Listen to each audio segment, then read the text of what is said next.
The Pat McAfee Show. There will be no rules for our guests, for us, for the things we can talk about. Yes, speaking his mind. I've never had a problem expressing my opinions or my thoughts or anything like that. While being relatable. I haven't had that manufactured fake-ass celebrity that a lot of people have whenever they go on those big networks. I've had a chance to really build my crew, build my following, build my audience. And ridiculous. What am I supposed to do? So I'm supposed to look at something that I can definitely afford and say, nah. Is that what I'm supposed to do? The Pat McAfee Show starts in 3, 2, 1. Good afternoon, beautiful people. This is a tiny little regional show held in Indianapolis, Indiana, and it's Overreaction Monday, December 21st. Also, winter solstice, not 100% sure what the fuck that means. I believe this is the shortest day that we will see the sun, so it's going to get dark early, and it was dark late this morning, but there's not just dark days for all of us. Now, granted, the New England Patriots, for the first time in 12 years, are officially out of the playoffs. There are other teams that are out. There are some teams that solidified the fact that they are in, just a few in each conference. But there's one team that won yesterday that defied all odds. There was one team yesterday that took flight to Los Angeles to play against a team that needed to win for their playoff standings and rankings. There was one team yesterday that got a W that potentially fucked their franchise's future for the foreseeable time being. Yeah.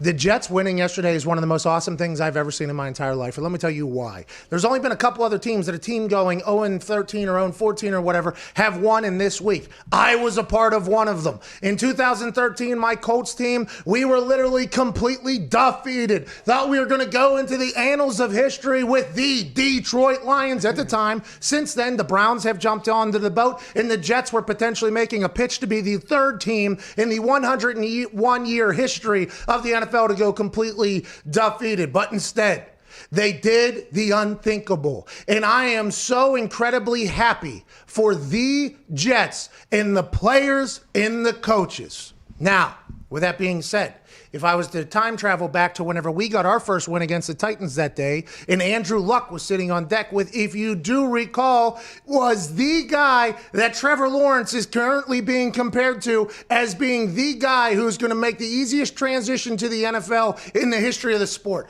John Elway, Andrew Luck, Trevor Lawrence. Those are the three. I just so happen to be in the same exact situation that the New York Jets were sitting in just yesterday. Now, I don't talk much, okay? At that time, we stunk. I punted a lot. The locker room was in turmoil. The coaches all hated each other because they were pawning blame on others. Remember, it's not coaches and players that are tanking. It's normally the front office. Coaches and players want to keep their jobs. They want to continue to make money. They don't know how long their careers are going to be. They don't want to put shit on tape. So when you get that first win, when you get that first victory session after the game in the locker room, when you can finally look at each other and say, hey, all of our hard work has paid off. All of the film we studied this week, all of the practice we went through, the travel, the sacrifice away from the family, the hours in the building. Well, I guess not now, on the Zoom calls. You could say it was all worth it because we won. And I hope those boys, like we did, celebrated the living shit out of that W. Yeah! Congrats to you guys, okay? Congrats to you guys. Getting yourselves out of that third team to ever go completely defeated conversation forever. I'm so happy for you. I got friends that coach there. I got friends that play there. I am so happy for them to get to experience that and not have to be on that side of the conversation for the rest of their lives. Now, on the flip side, whenever we were doing this with the Colts and we were celebrating, there was a rumor that there were some people potentially crying in the Colts organization because Andrew Luck was potentially lost with us getting that win. There was a rumor or two that people who were about to make their way down into the locker room, they actually had to have a moment to themselves to gather themselves because they knew they were walking into a locker room, which was potentially the only group of humans in the entire region happy for what they just accomplished. There's rumors that literal executives of the Colts had moments where they didn't even want to look at the team because of how upset they were about potentially losing Andrew Luck. Now, at the time, RG3 was a guy that everybody thought could potential. And we're not saying RG Triple Sticks is anywhere near done. He just played the other day, got sniped in the hand. He went back out on the field. But there was a lot of people that were upset. But the players and coaches, you couldn't tell us nothing. We were pumped. We won home. We were toasting. We were having a blast. We partied. Hey, we didn't go completely defeated. Are we in the playoffs? Nope. Did we go undefeated? Nope. Do we suck? Yep, but we don't suck as bad as the Browns and the Lions did. They were able to lose every single day. There's that moment. But as I was watching along on the internet, I couldn't help but just feel so incredibly terrible for those fucking Jets fans. All they wanted their team to do was what their team has done at an expert level for so goddamn long. All we need you to do is do what you've been doing for a long time and just do it a couple more games, because there is a knight in shining armor coming from Clemson named Trevor Lawrence, who is, by all accounts, a man who is going to be a great NFL quarterback. Who knows if the transition will be as easy for him as it has been for Herbert and Burrow and even Tua, who just beat the Patriots yesterday. I mean, the thought is he was going to do well. This is a guy that you can build your franchise around. Joe Douglas, the general manager, he'll be able to build a team around this guy. We're going to be off and running. All we need you to do is suck. And instead, they get a win over the Rams. And now there's a good chance that 69% chance, if Stephen Kornacki's big board is accurate, that Trevor Lawrence will be a Jacksonville Jaguar. He'll be playing his home games down there in Shad Khan's pool paradise. He'll be taking his fan base, which is in the ACC area, right into Jacksonville Jaguar Stadium in the middle of Duval County. And maybe they'll sell some tickets. Maybe they'll be able to build around him, and they'll be off and running. And the Jets, well, looks like they're going to have to build around Sam Darnold. Is Sam Darnold going to be their guy? Is Joe Douglas, the GM who came from the Philadelphia Eagles, potentially going to make a run at the broken Carson Wentz after Jalen Hurts has another 300-yard day? There's a lot of conversations coming out of this. Chiefs win.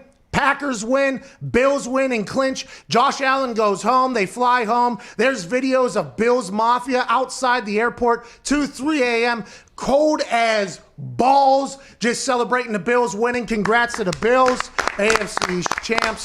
Cardinals get a win, continuing the NFC wildcard hunt. The Bears are somehow back in the conversation because Mitchell Trubisky has learned how to play quarterback. The Buccaneers turn around a 17-point disadvantage to the Falcons and have the best second half they've played of football. The conversation is, will they be able to win a Super Bowl? Nobody knows. Literally nobody knows if they're going to be able to make a run. We always talk about the Chiefs, who seem to play good in phases, just like they did yesterday, by the way. They play good in phases, but they play good enough to win every single game. They beat the Saints, and depending on where you got the line, they covered as well, or they pushed for you. But the Buccaneers only needed one half of football, and that one half of football, they looked very good. Now, a lot of people ask questions for obvious reasons on whether or not Hey, Pat, they I'm sorry to cut potentially you off. stunk. Go ahead. Sorry to cut you off, but we got somebody on the horn. What's up? Somebody just called into the show, wants to talk to you. What? Oh, coach for the Buccaneers. I was literally just about to say, before I got going, before you stopped me, thanks for calling in, by the way. I didn't know. Was this you and Mansouri's thing? Awesome. Thanks for calling in. Were you listening? You heard me about to go onto a rant. A lot of people are wondering, do you guys fucking stink in that first half? And then the good coaching adjustment, second half, you guys played good football. You don't stink, huh? That's good news. Hey, we're not dead. See you later, man. Oh, no. Get the fuck out of here. Oh! Holy He's still listening. You're still watching the show. That's why he called in, I'd assume, because he knew I was about to get going on the Bucks. And that was something you and him talked about as soon as I started talking about the Bucks, Mansouri. Is that something that happened right there? Anyways, pretty clever. They're not dead. They seem to be a team that could win. Their defense played great in the second half. In the first half, Matt Ryan looked like a guy that you would potentially want to spend maybe half of what he's owed for the next 3 years as your starting quarterback. He was slicing, dicing, running, winning, and then all of a sudden, Tom Brady breaks the Atlanta Falcons' hearts once again. It was a wild weekend in the NFL. A lot of shitty games, a lot of good games, and we got a boring snoozer one for tonight, just like we had last night. Congrats to the Browns. Seem to be a good team. Winning games they have to win. That personal foul on friend of the show, who also sounds a lot like Most Def, Jarvis Landry, whenever he posterized that dude, and then that guy gets up in his face, was absolute bullshit. Cody Parkey shouldn't have had to kick from where he was kicking from. That should never happen again because Tarico and Collinsworth had a field day with it. Fucking poor ass Cody Parkey, that block kick, he did not deserve that. But there was a lot that happened tonight. Isn't really going to change much. I guess if the Steelers lose, the Browns are really in the conversation here, closing down the last 2 weeks. But I'm pumped about the NFL. Yeah, hey, congrats to AQ and the Bucks. He's a coach, by the way. Good coaching at halftime. Yeah, great adjustment. Great coaching at halftime. Wish I could hear what was said. And I wonder if AQ gets any say in anything at this point. He just started his coaching career, a few weeks ago. I wonder if he does. What's up, Diggs? I think he probably does. I don't think he's out there just not having thoughts and not having taken him seriously. I would assume that BA forced him into this role. By the way, I think BA AQ never told me he forced me, but I think if you watch the way that whole thing played out, he basically had a press conference where he was like, AQ will start to coach, basically. And AQ was like, oh, is that right? Okay. It's kind of like what happened with, now, this isn't a great reference, I guess, because of how it's currently working, but Anthony Lynn, I guess Parcells forced him into coaching. He was like, hey, this is what you're going to do. You're going to go Cleveland. Anthony Lynn was like, I don't think so. I think I'm going to, no, you're going to Cleveland, you're going to get coached, and he ended up, I think that's kind of what BA did with AQ. It's like, yeah, you're going to coach now. By the way, this is what you're supposed to do. You're not going to have to do all that bullshit that all coaches have to do to get to this level. I'm going to give you a pretty good little spot here, and you're going to do it. You're going to be really good at it. And AQ has been enjoying it a lot, by the way. But they need to figure it the fuck out because in the second half, they looked very good. Okay, AB's catching deep balls again. Gronk's making plays. The defense was getting pressure on Matt Ryan. It felt like the DBs were making some plays too. They don't have a lot of time to figure it out down there. But they're also, winning games as opposed to the Saints down there losing games. And a lot of people are wondering, is Drew Brees done? Is Drew Brees dead? Is his arm dead? Yeah. Nobody knows. Still a lot of questions remain in this Week 15 wrapping up tonight. Week 16 of the NFL season's already here. Wow. Congrats to the NFL getting to this point. We're almost there. Attaboy Shield. At Tone Diggs, Pittsburgh Steelers play the Bengals tonight.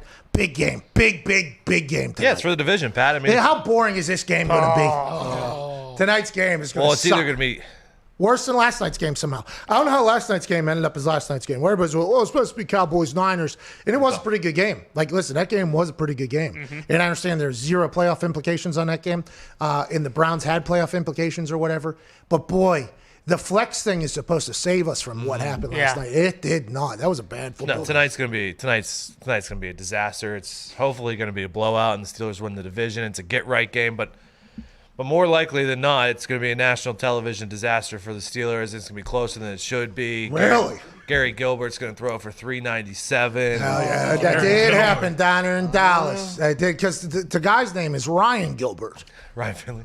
Finley, yeah. Ryan Finley's the guy. Ryan Gilbert. He's Gary Gilbert's brother. They're a little bit of a schneid. Things are going bad. And a lot of people are saying it's potentially at Evan Foxy's fault, who has only been a Steelers fan for 2 weeks now at this point. And it's because of his fanhood that the Steelers, who were previously undefeated, have been completely defeated since your fanhood has started, Evan Fox. How do you feel about that? All of Pittsburgh hates you. Well, I'll tell you what, Pac. When I picked the Pittsburgh Steelers about 3 years ago, they were the 3 weeks ago, they were the hottest team in the league. So I'm like, wow, this is going to be a lot of fun. And then they go 11 wins, 11 wins, undefeated. And then they go and play the Washington football team. They lose again to the Bills. And I'll tell you what, this has not been very fun. It has not been very fun. So tonight, if the Pittsburgh Steelers don't get it together, I'm done being a fan of this team. I'm moving teams. I'm done wearing the hat. I'm done wearing the jersey. 'Cause I want to have fun. I thought the playoffs were supposed to be fun.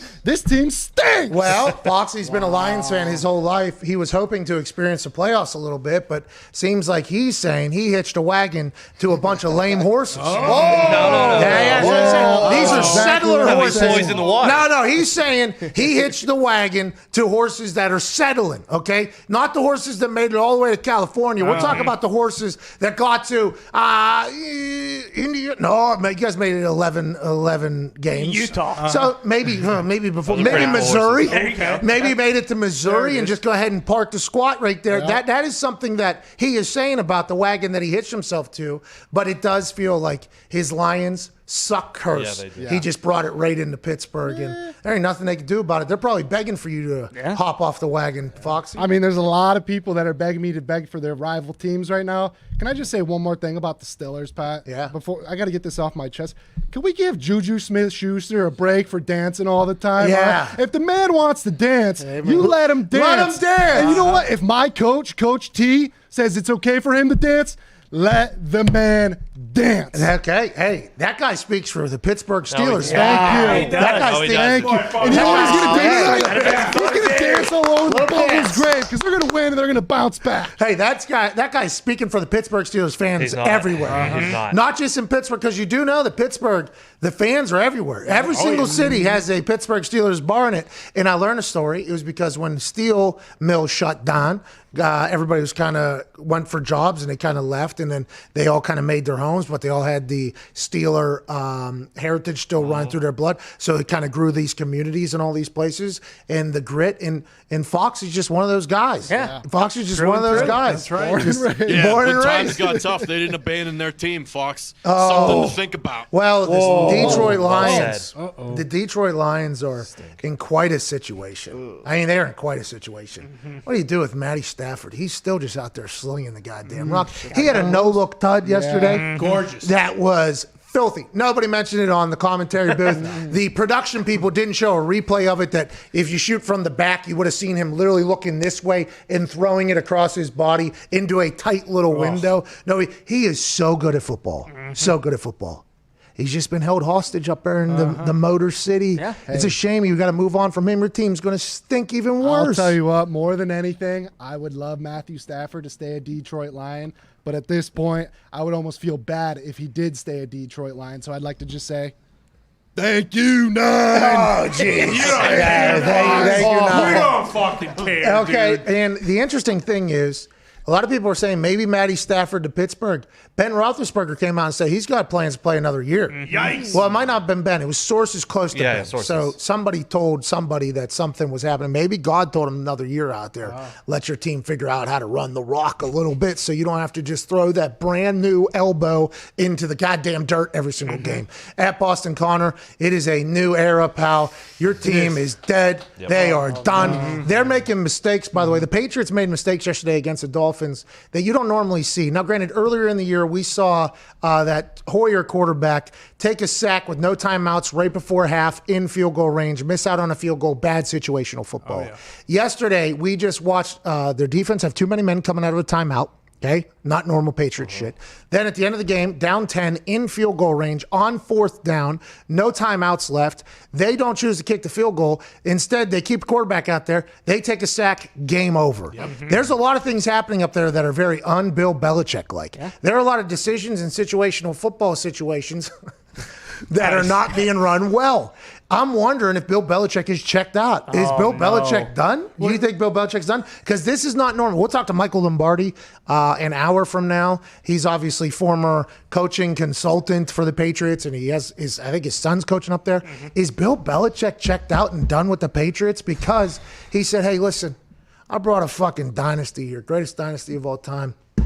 I'm out of here. You guys stink. What will Kraft do? Him and John Bon Jovi eating popcorn up there in the damn thing. There ain't nothing he can be able to do if Bill Belichick leaves that place. GM and head coach needed. That'd be wild. He's not going anywhere. You know, we risk a lot, but I think what everyone's forgetting is that Bill used all of his power last week when we got to the Rams facility, and what he did was he put all of his mojo, all of his smarts into the Jets visiting locker room, which the New York Football Jets then went and did it. And like you said, it's been 12 years since we haven't been in the playoffs, but the story today is how the Jets blew everything up in their season. So, you know, as bad as it is, Trevor Lawrence isn't going to be in the AFC East, so Hey, big win. lose, baby. We're winning. He's going to be in the AFC South, which is a shame. What if Belichick did, like Charlie Woods did for Justin Thomas, where he wrote draw a hole in the sand or whatever, and then Justin Thomas picked it up and it was a message? What if, by the way, that kid was unbelievable. Oh, my God.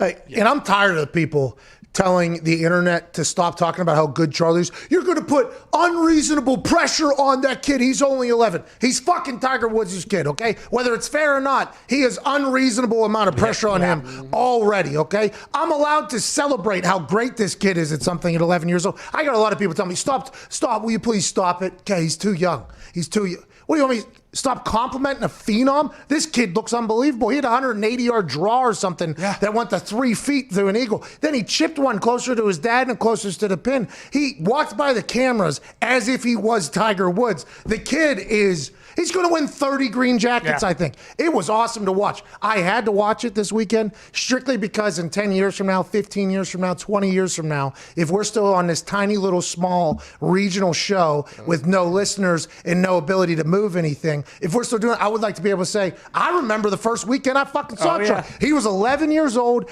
hitting draws and fades and chipping in and putting in. He was awesome to watch. Anyways, back to that. What if Belichick did write a note onto the Los Angeles Rams away locker room and was like, hey, Gase, listen, you stink, all right? We know. Try this today or whatever. Really fuck over the Jets. You're getting fired. You don't want to be there. Fuck over the Jets here. And that's what happens. I wonder, that Jets team looked like a different football team yesterday. Yeah.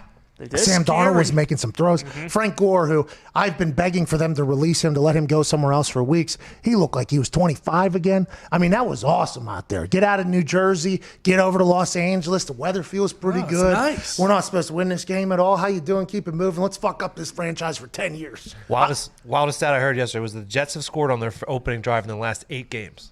I was like, Jesus. Good football team. Hey, that means a scripted place. Yeah. Hey, that's why Adam Gase gets jobs. That's right. That's right. At Ty Schmidt, Packers get a win, but in the second half looked terrible. Any worries there? Not really. You know, I got him at 7.5. Good teams win, great teams cover. So, and I do need to go back and rewatch the game. Hand up, I was pretty tuned up on Saturday night. Happy birthday. Thank you.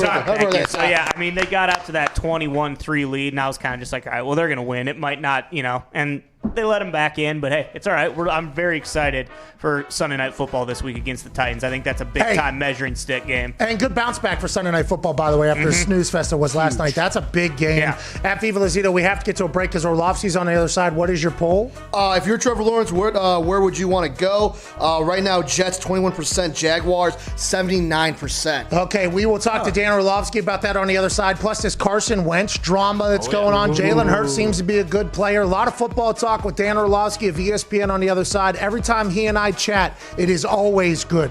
Also, your phone calls today would be welcomed. 1-888-MAD-DOG-6. We'll be back on the other side. This is a tiny little regional show called The Pat McAfee Show, and we appreciate you for listening all over the regions that you come from.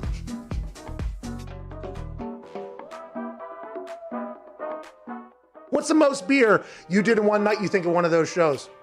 Well, I never forget when we went to Japan one time. Dudley, Stacy Keebler. I mean, there were so many people out there. I think we went through 103 or 108. Now, between just for myself, I'd always make sure to have about a 12 or 18 pack there. And, here's the thing when some people say, oh, shit, man, you got too much of that beer on. You don't even know how to drink beer. It's like, dude, fuck you. You don't know what I'm trying to do. I'm trying to entertain 20,000 people in an arena. If I just go out there and sip it real properly, how fucking exciting is that? So when you're out there on an empty belly and you're shotgunning beers and all that shit's going in, the half that was going in was for me. The half that was going on was for them. Nice. But I'm telling you, Pat, when you shotgun a bunch of beers like that and you're drinking about half of each beer, you got a pretty damn good buzz when you come out. And that's a sacrifice I was willing to make every single night. I would assume you were pretty fucked up, yeah. When did you start self-cheersing? When did you start self-cheersing? Was that something you did in college? You're like, hey, Steve, good for me, man. When did that start? No, you know what? I got to give credit to Sandman for starting that, but he was bashing him off his head, and I don't remember, and it wasn't because Sandman was doing it, so I don't want to say I copied him, but he was the first. So, and then my style was, because people always get us confused. They'll say, yeah, man, you used to bang them on your head. No, motherfucker, I was the guy that clacked them together. It was just something we came up with. I don't know how the beers got introduced to the ring, but it became a thing, and we ran with it. This next song is called Tornado by Who Are You? Ooh. Oh, shit. Oh, yeah. Whoa. It's coming. Grab your ankles. hold on to the cars. Have you ever seen the movie Twister? It's getting a bit windy out here. Some warm weather, cold weather, meeting right here. There's a problem. It's a tornado. There's a problem. Do we want it? Hell no. The song goes hard, yeah, the beat goes ham, and it's so fucking breezy I can't even stand. Gotta go to the basement, away from all the windows, cause if I'm near them, then I will fucking feel those. The wind is the glass, and the glass will break. How much can the house fucking take? Just a couple months ago, I was standing outside, right next to my beautiful wife, when we heard a fucking train about to come through the trees, and we sprinted to the basement, almost made me fucking pee, because the breeze was coming. Yeah, I like this one. That's pretty good. Yeah, this one's pretty good. That one's pretty good.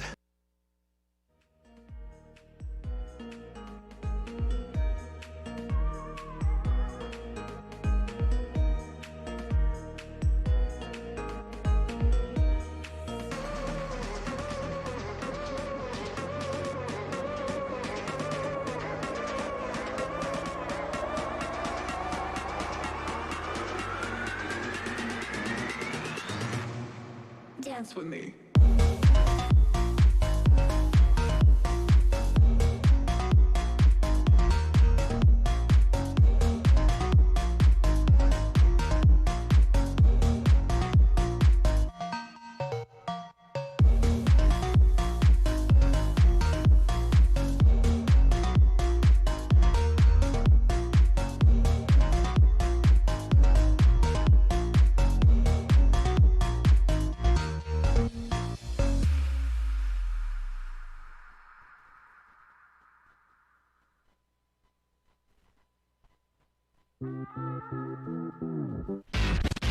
You do not talk about Pat McAfee. Do not talk about Pat McAfee. One fight at a time, fellas. The Pat McAfee Show.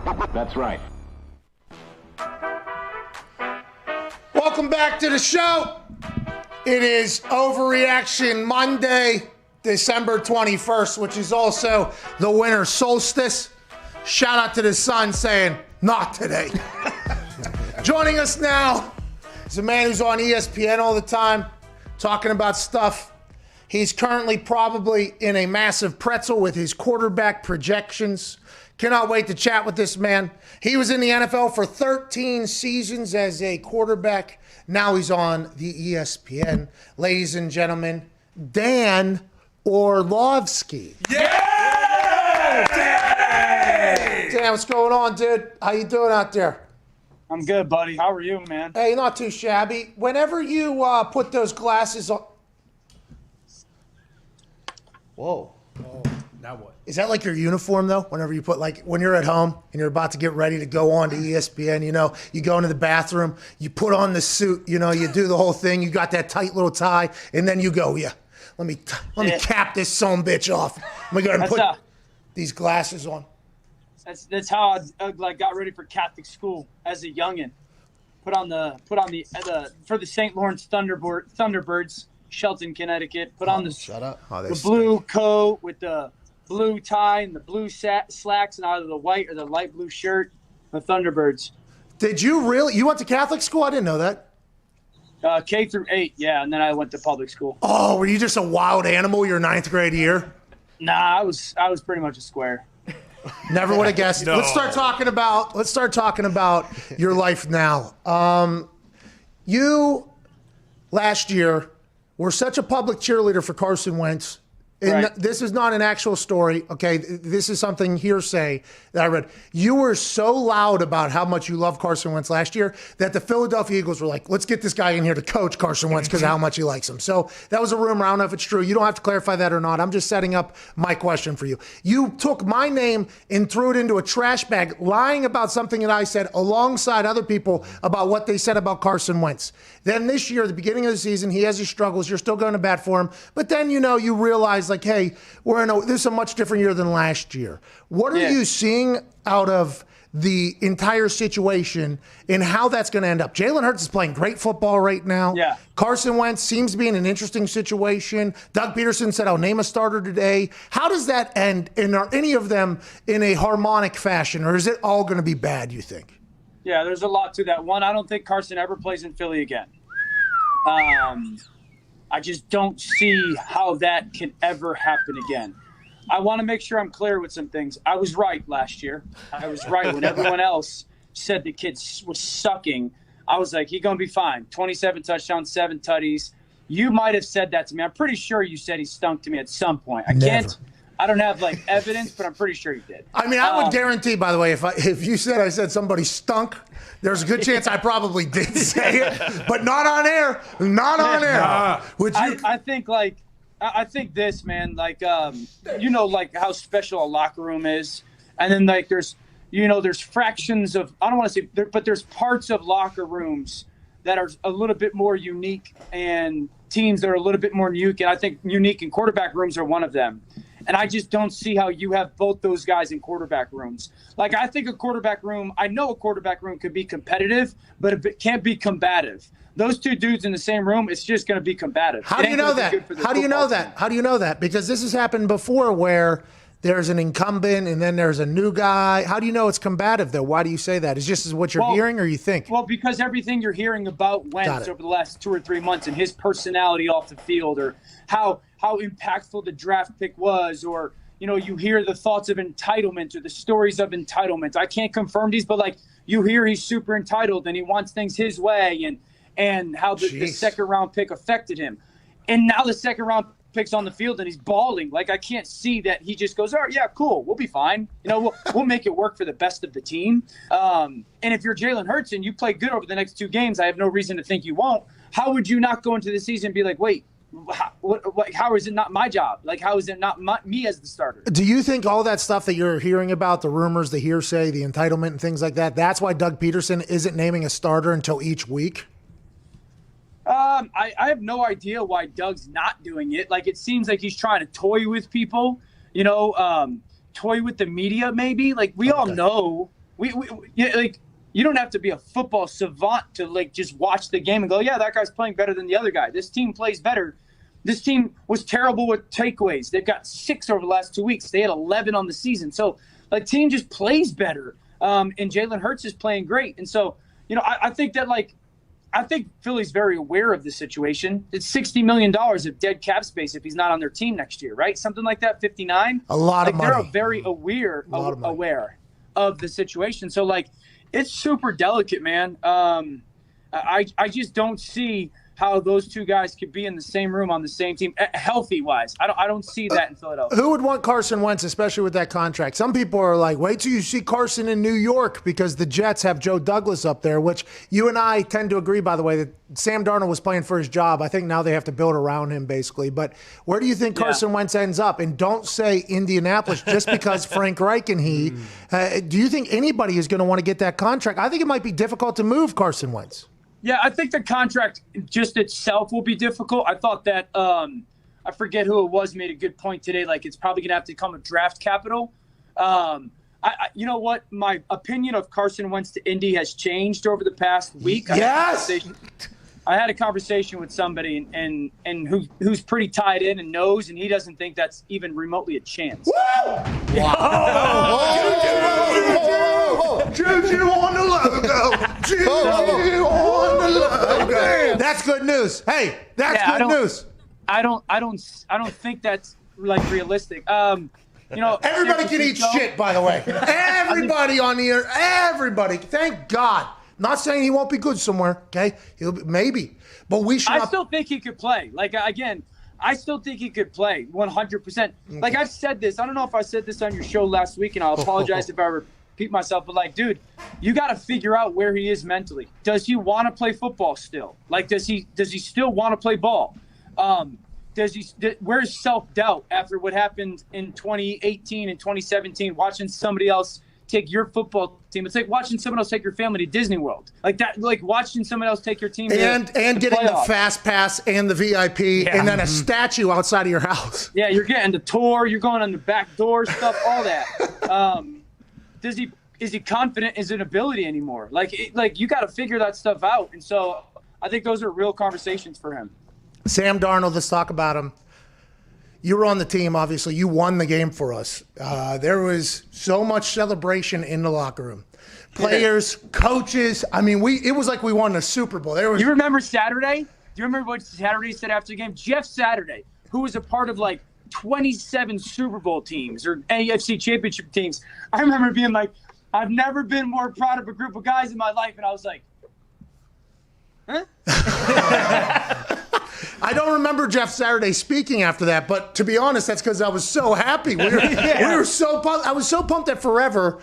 Now, granted, you weren't afforded this opportunity, even though you won a game, but you did it for us. Like, I never wanted to, to have to answer questions about being on an 0-16 team, right? Now, yeah. I had 3 reporters last week. Hey, Dan, I'd like to talk to you about. Guys, we did this. I did the same interview with you last year. I did it 3 years ago when the Browns went 0-16. It's the same answers every year. But it's just, like for us, we were so happy. And then there was rumors that some executives, maybe at the Colts or whatever, like they were crying because they thought we potentially lost luck or whatever. So yesterday, my big thing was, I'm so happy for those players and those coaches, but now that I'm in the media and I'm watching from afar, them potentially losing Trevor Lawrence for the next 10 to 15 years, I am so bummed for their fans, so happy for the players, so bummed for their fans, though. I mean, like, I want everyone, I'll take people back in time to yesterday morning when we're all like, yeah, they're definitely going to lose to the Rams, right? You're going, all right, they're going to get the number 1 pick. They're going to get Trevor Lawrence, one of the best quarterbacks we've ever seen in college football. They're going to trade Sam Darnold for like a late first, second round pick. They're going to have 14 picks in the next 2 drafts in the first 3 rounds. Like, this team is going to get so much better so quick. It's the second most attractive job in football, maybe outside the Chargers this offseason. Then they lose, and everyone's like, oh, crap. Now we don't get Trevor Lawrence. It's not nearly as attractive of a job anymore. We're not trading Sam Darnold. We're not taking Justin Fields over. I'm like, man, what a demoralizing win for our organization. Their fans are so mad. So mad, and I felt so bad for him. I didn't remember Colts fans being that upset, but I think that's because Colts fans, Here's my thing, though, Pat. We had Peyton there for so long. Here's my thing, though. Like, I mean, the Browns 3 years ago were 0-16, and no one talks about it anymore. Like, it's not that big a deal because they're good. Like, they're 10-4. Baker's their quarterback. He's balling. Like, they're good, but no one talks about the Browns being 0-16. Well, that's because the Lions still suck. Mm-hmm. You know what I mean? So, like, half of the examples from previous regimes that have gone completely defeated are absolutely terrible. Now, granted, the Colts, 1 year afterwards, we went to the AFC Championship, but I mean, it's just like, there's a lot of give and take. What you think Sam Darnold now, Joe Douglas has to build around, and you just said it's not that attractive of a job anymore. Is that because the outside image of Sam Darnold, or what do you think? Yeah, I think it's a little bit of the image. There was going to be excitement with Trevor Lawrence. Again, you're getting the guy that people are going to say is Andrew Luck, right? So there was going to be like this excitement, new coach, new quarterback, this general manager hit on his picks, all that stuff. And I think the Jet fan base is a little bit tired of Sam. Like, they don't want to hear Sam Darnold could be good. We live in a world where, like, it's quarterback is great or quarterback sucks. It's not there's no other variable that matters. And everyone has looked at what Sam has been a part over the last 3 years, and they're a terrible team, and he hasn't played exceptionally well. And everyone's like, well, we don't want Sam Darnold. We want to move on from Sam Darnold. And I think that's like what makes it a little bit less attractive is like now you've got to try to find the right coach that really likes Sam Darnold and can get him to play well, but also lead your organization. How old is Sam Darnold?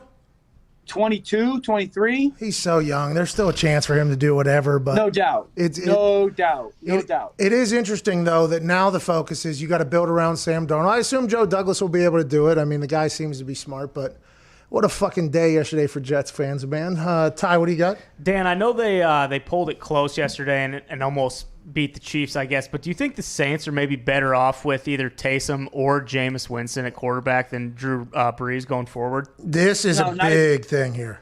Not even close. Because the Saints' offense is based upon like rhythm and efficiency. Taysom is not that, and neither is Jameis. Drew will be fine. Like that offense will be fine. They're gonna have to play really good complementary football to get to the Super Bowl in the NFC. Like the challenge for them is like, are they gonna be able to go to Green Bay? Like, can they go to Green Bay and win?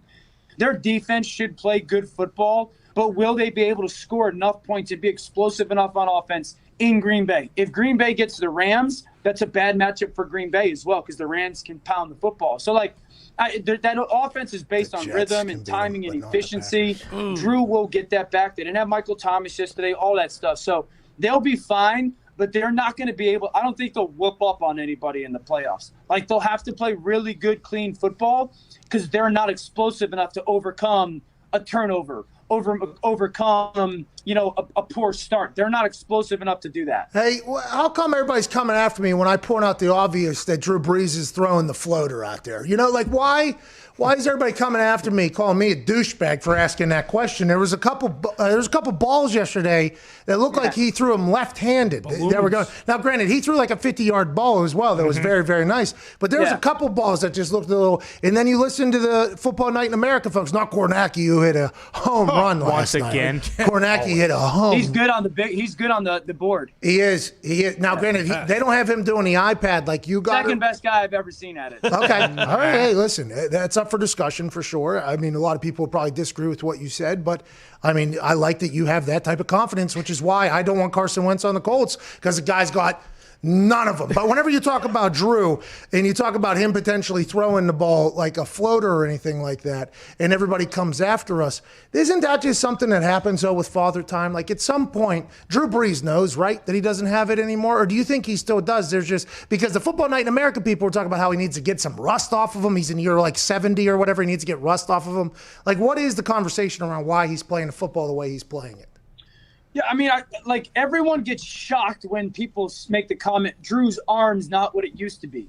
Yeah, guys, he's 40. Yeah. No, duh. I'm a man.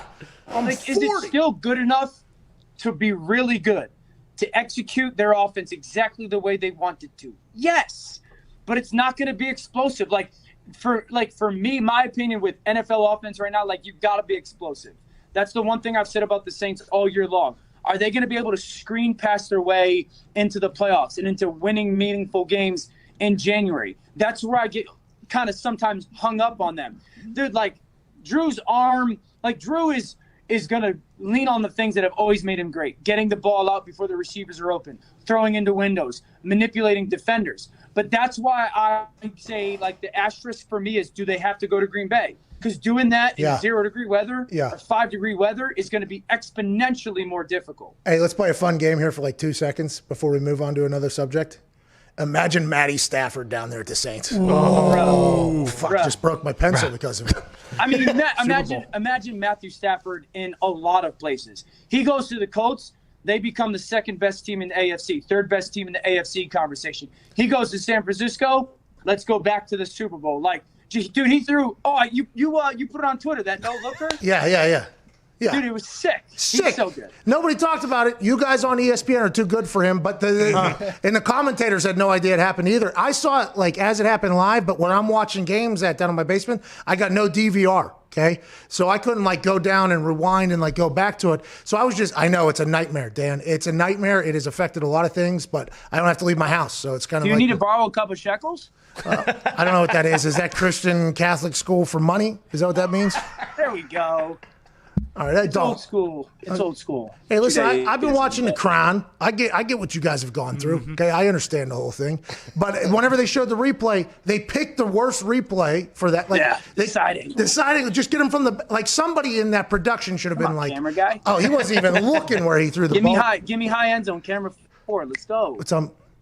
Is that what you're doing back there? Whenever you got in there, what do you got, Connor? Dan, you just mentioned the Niners. Are they definitely moving on from Jimmy G and picking a quarterback from free agency, or what? Yeah, I think they have to. One, because their window is next year, right? Their window, because eventually they're going to have to pay Bosa over the next 2 years or within the next 2 years. Debo's going to come up. Ayuk's going to be into year 2. So, their window to win is very much so the next year or two.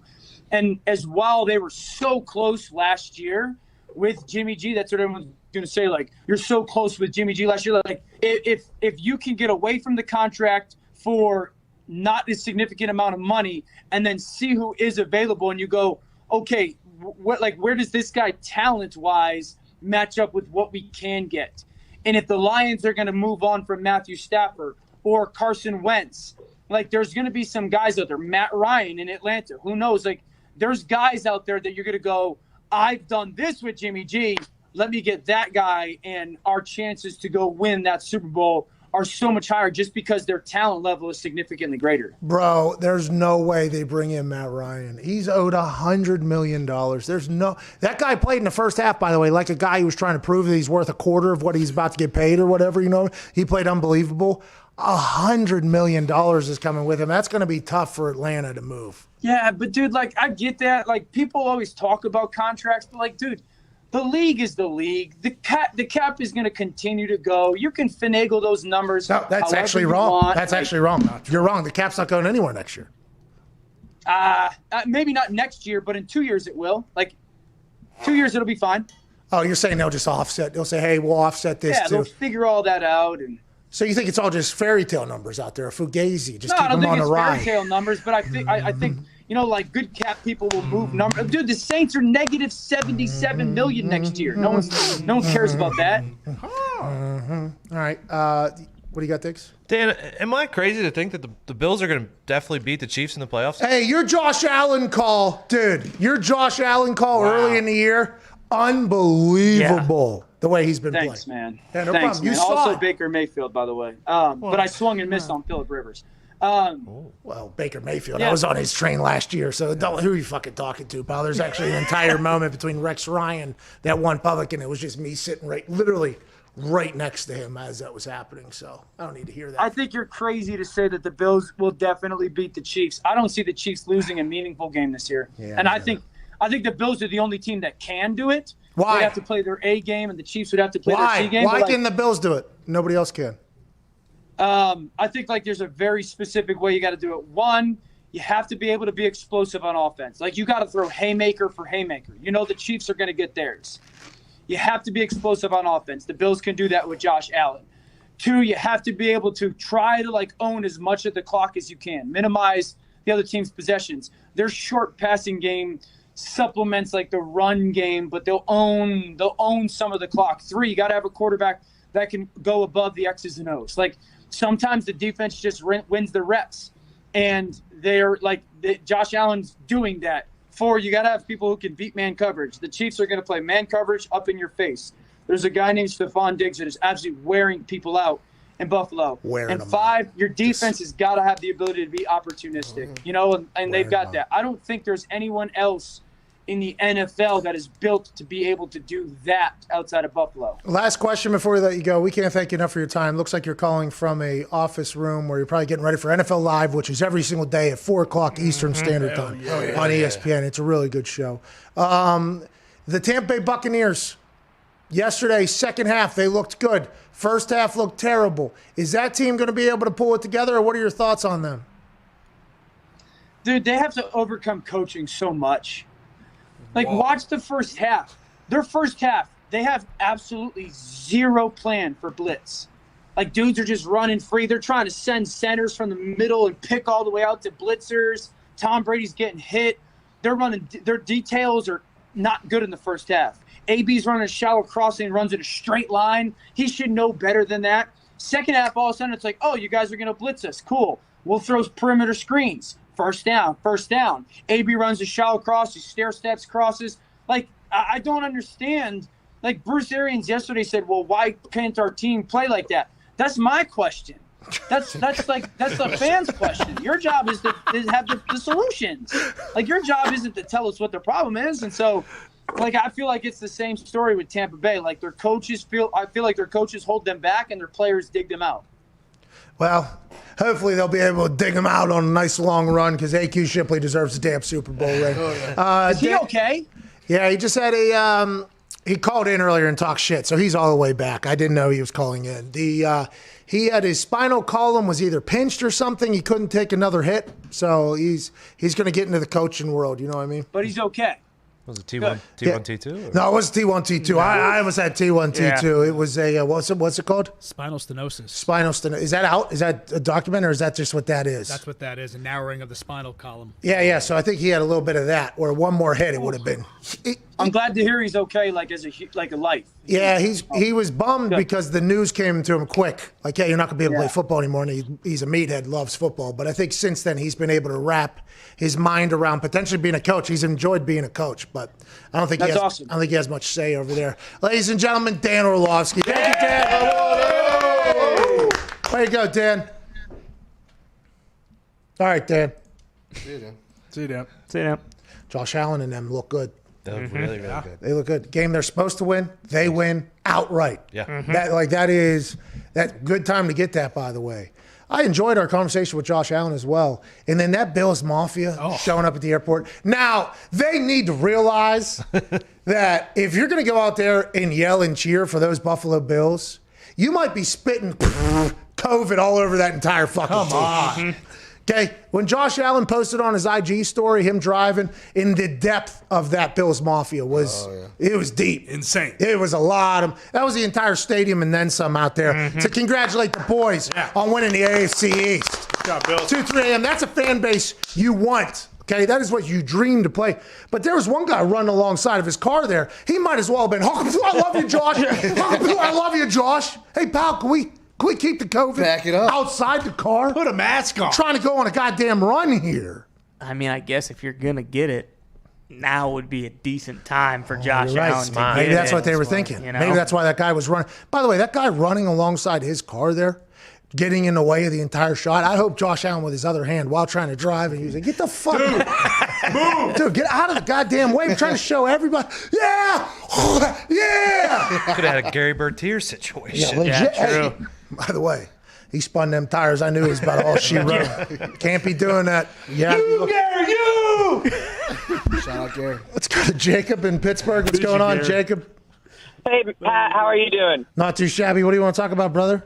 So I know it's Overreaction Monday. It is. But so I was wondering, do you think that the Cowboys should trade Ezekiel Elliott? I mean, Pollard looked amazing yesterday.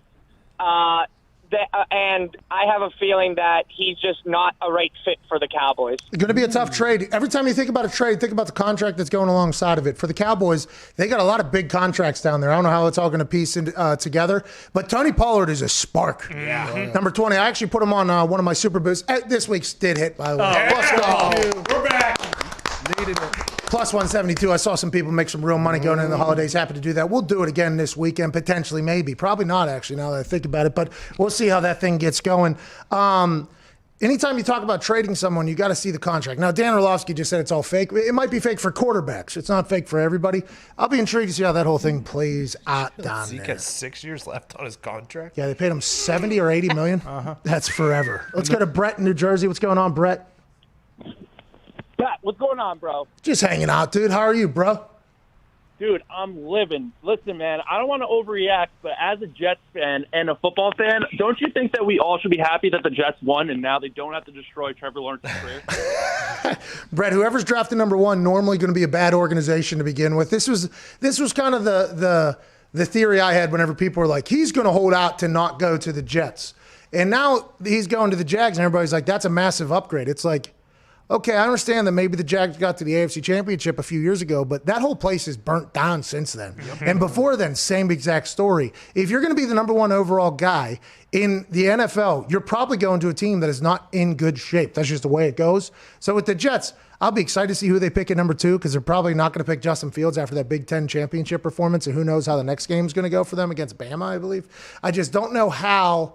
Are they playing Bama? Clemson, yeah. Yeah, because Clemson can't play Notre Dame for a third time, and it'd be boring again in another fucking blowout. So somehow Notre Dame gets in there, and Cincinnati. By the way, Cincinnati beats Georgia in the whatchamacallit. Let's go. Hammering that now for sure. That's going to happen. But the thought that the Jets would ruin a player, it's like, I appreciate that. I think that's funny, especially coming from a Jets fan.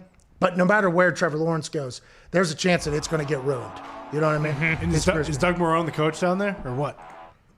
Because they're still hanging on to him. That song scared the fuck out of me. Yeah, there's been a couple that just kind of. This one's not bad. Hour one's wrapping up on this regional tiny no good show. I was a throwaway line in an article about a company I've made a lot of money for. I'm very intrigued by it. Hour two's on the other side. This is the Pat McAfee Show.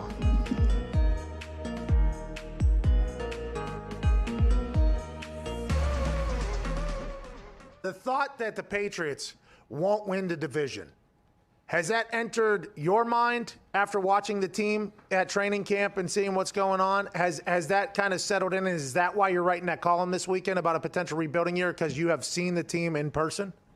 Yes, and just watching. Look, Patrick. Connor. Oh, no. Connor. Tom, Yeah, Tom, you're going to break Connor's heart right now. Oh, no. Connor. No, Tom. No, Tom. He saw the team, Connor. Tom. Oh, my no. God. I'm just being realistic. Look, if I told you in week 14 that, oh my God, Van Noy, Hightower, Jamie Collins, Patrick Chung are all out.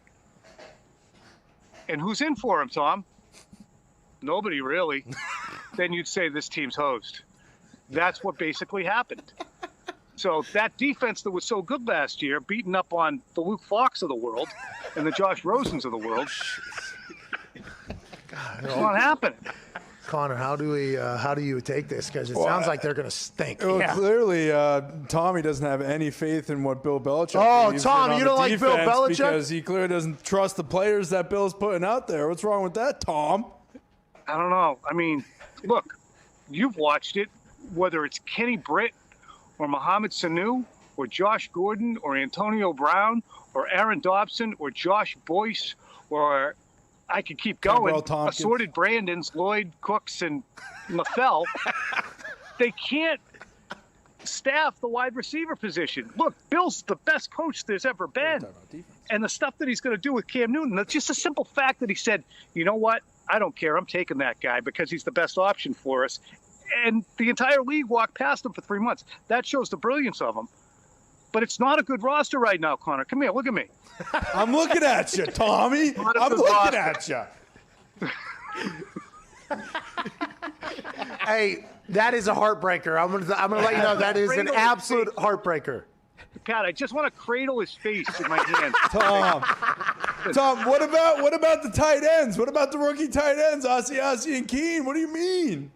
I like them too, and there's certainly upside there. But you know how long it takes the tight ends to get there.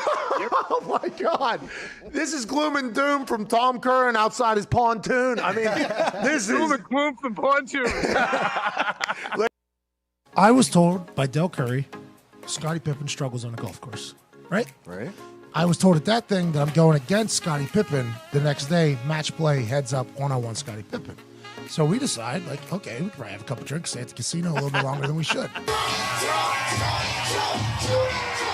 Representing the NFL out of the Shoeless Golf Club of America, Pat McAfee. His opponent, representing the NBA, Scottie Pippen. You know what I mean? This guy's got 6 rings. Yeah. He's a fucking Hall of Famer.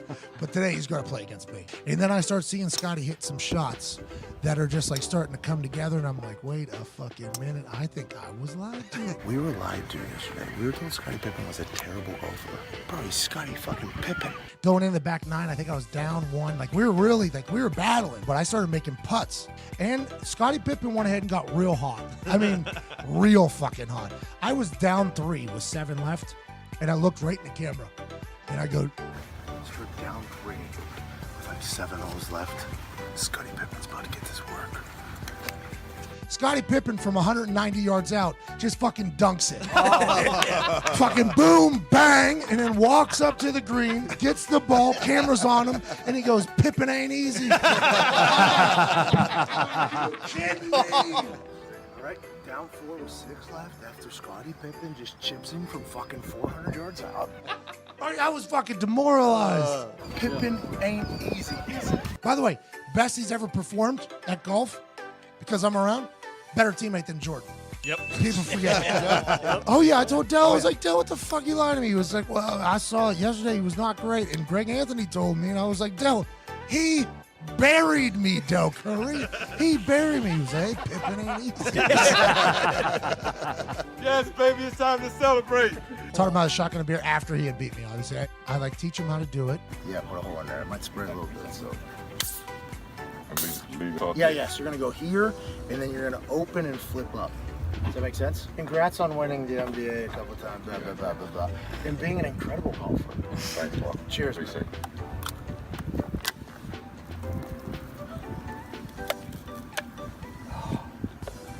Hey. Damn.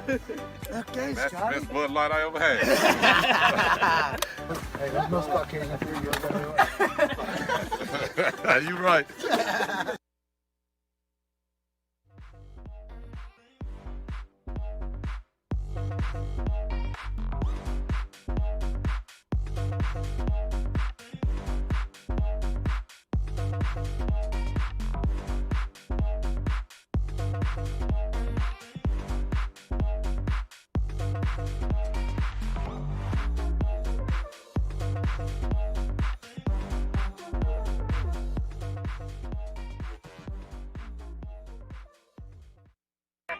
The Pat McAfee Show. There'll be no rules for our guests, for us, for the things we can talk about.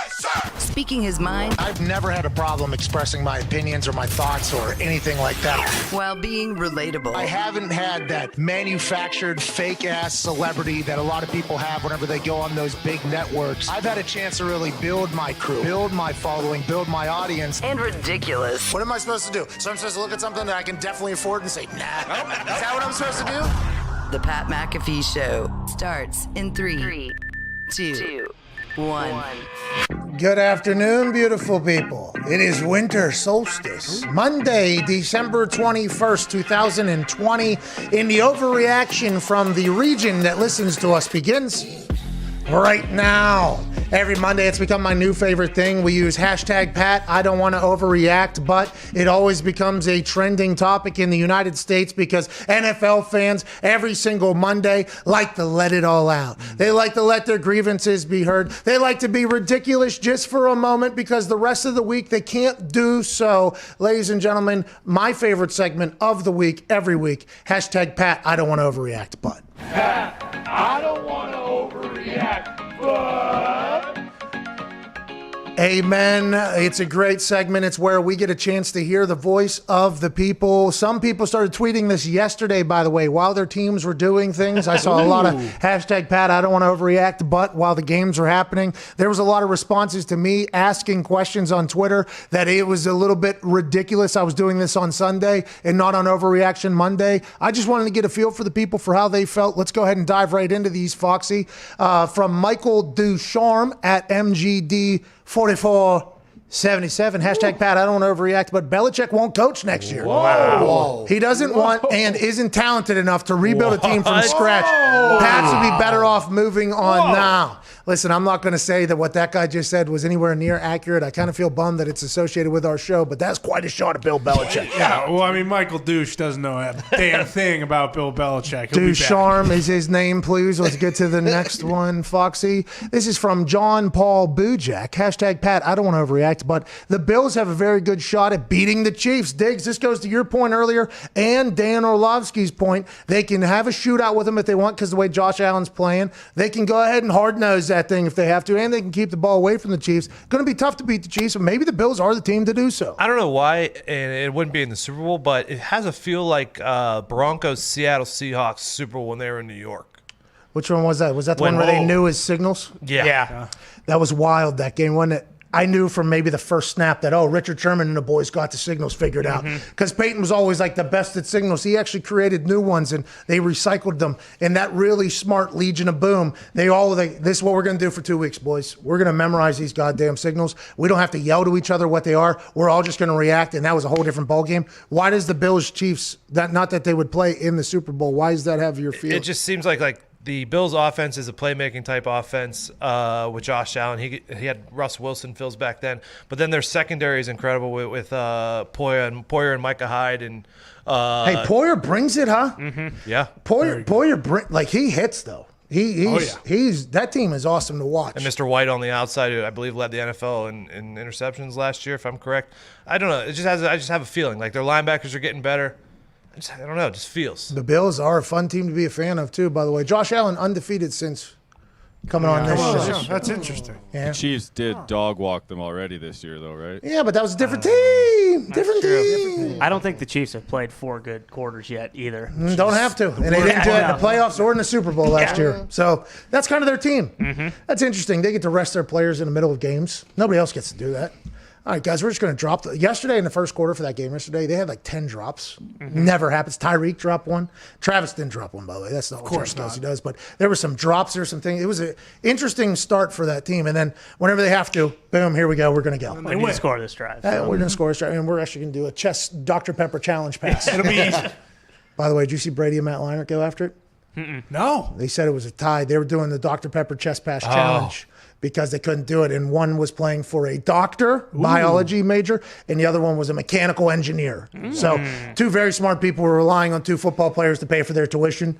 Matt Leinart and Brady Quinn got after it. They said they tied 10-10, which felt like was probably going to happen inevitably. But Matt Leinart, he started throwing darts. But they weren't chest passing, by the way. The boys, which I respect, Brady and Matt, they picked up the football when they were throwing them. Love that. Brady competed, though. You know, like more balls were coming out at the end. Leinart was just composed, and he was throwing. I mean, they were throwing some real darts. I saw on the internet that another group of humans not do well at it, or yeah, I forget who else did it. Who are you referring? Oh, Dude Perfect. Yeah. Oh, yeah. Oh no, jeez, really? I saw it on the internet. I didn't see it live. They always get quite a reaction. Old Dude Perfect. It wasn't perfect. Well, it wasn't take 1007. No, he. Whoa, dude. Tom, listen, people. This is the good thing about this show, by the way. This show is a collection of opinions, all for one. But we need to let everybody know I am a Dude Perfect fan. There are a lot in here that are not, but I think that is how society is, by the way. Diggs is one that hates him, by the way. Well, today I found out this is a regional show, and they'll never find out that I say any of this. Oh, yeah, we did find that out. We did find that out. Let's go to the next one, Diggs, or Foxy.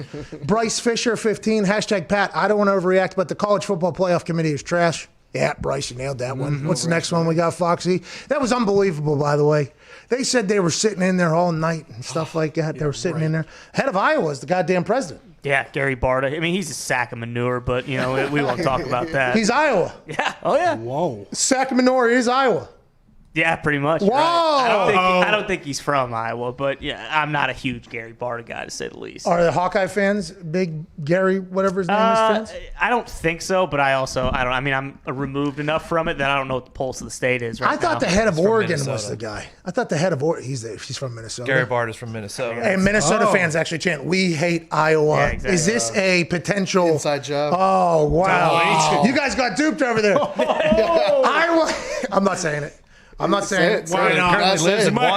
Lives in Waterloo, though. Hey, how do you grow hay? Gary Barta? What do you need? What do you need to grow hay? Not in my town. What do you need to grow hay? What you say? What do you need to grow hay? You know. What do you plant in the ground? Hay seeds? No, don't you? I guess. Yeah. I guess. Is that what you need? Is that what you need to grow hay? Yeah. You need hay seeds? Mm-hmm. Oh, yeah. A Minnesota guy just worked his way in to be the top of Iowa athletics. What's going on? This guy's so goddamn good, by the way. He gets to the head of the College Football Playoff Committee and says there's no chance Iowa is ever getting in here. Does your athletic director hate Iowa? Because in Minnesota, I asked, who hates Iowa? And the entire state said, we hate Iowa. And now they got a Minnesota guy at the head of the... Uh-oh. Wow. Can't happen. I mean, it's bullshit. What are you going to do? The College Football Playoff Committee, though, is a big joke. We all agree. We're all on the same side. Gotta expand it. All right. I don't know who thinks it's a good idea. I saw the Joey Galloway, I think, went after him. He's on the college football, basically, like, media team. I mean, that's you look at Reese, Jesse, Herbie, Pollock, and Galloway, they were the ones that were unveiling the thing. So they are a part of that whole process. And Joey Galloway's like, these people are the worst. It's hard to. I think Herbie even said something about how it's an unfair. A lot of people did because, college football playoff is college football playoff. It's not Power 5 tournament of the best four that we got. That's not what it is. It's a power. For instance, what if Notre Dame isn't a part of the ACC this year? Okay, they're a part of the ACC this year. What happens next year when they're not? If they have a halfway decent team that's going to inevitably get killed, they're taking a spot. So only 3 conferences are really even being represented in that thing on a regular basis. It's like, at what point do the teams go, hey, this ain't it. We ain't doing this no more. And when do they open that son bitch up to 8, maybe 16, what, maybe 32? What? Why don't we open that thing up and let the boys play? Let the boys earn it.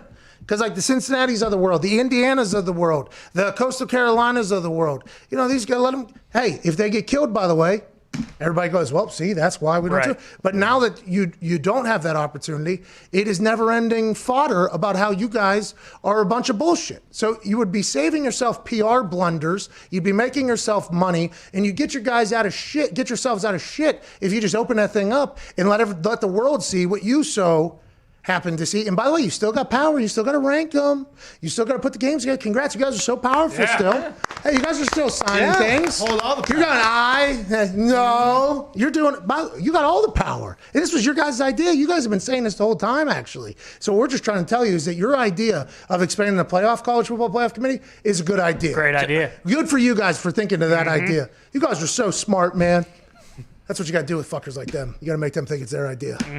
What's up, Dick? You ever think they just look across the hall and be like, oh, that basketball 64 team committee, 68 team, sorry. Everyone loves their tournament. Man, they make so much money. Maybe what should we do? Maybe we should do more.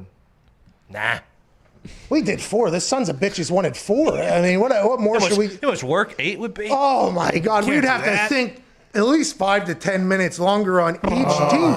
That's potentially 80 minutes extra if we have 8 teams. What all could they be thinking in there? Then we got to sell ads for those. Oh, man, money. And then we have to figure out the TV deals because now more people are going to want to watch it.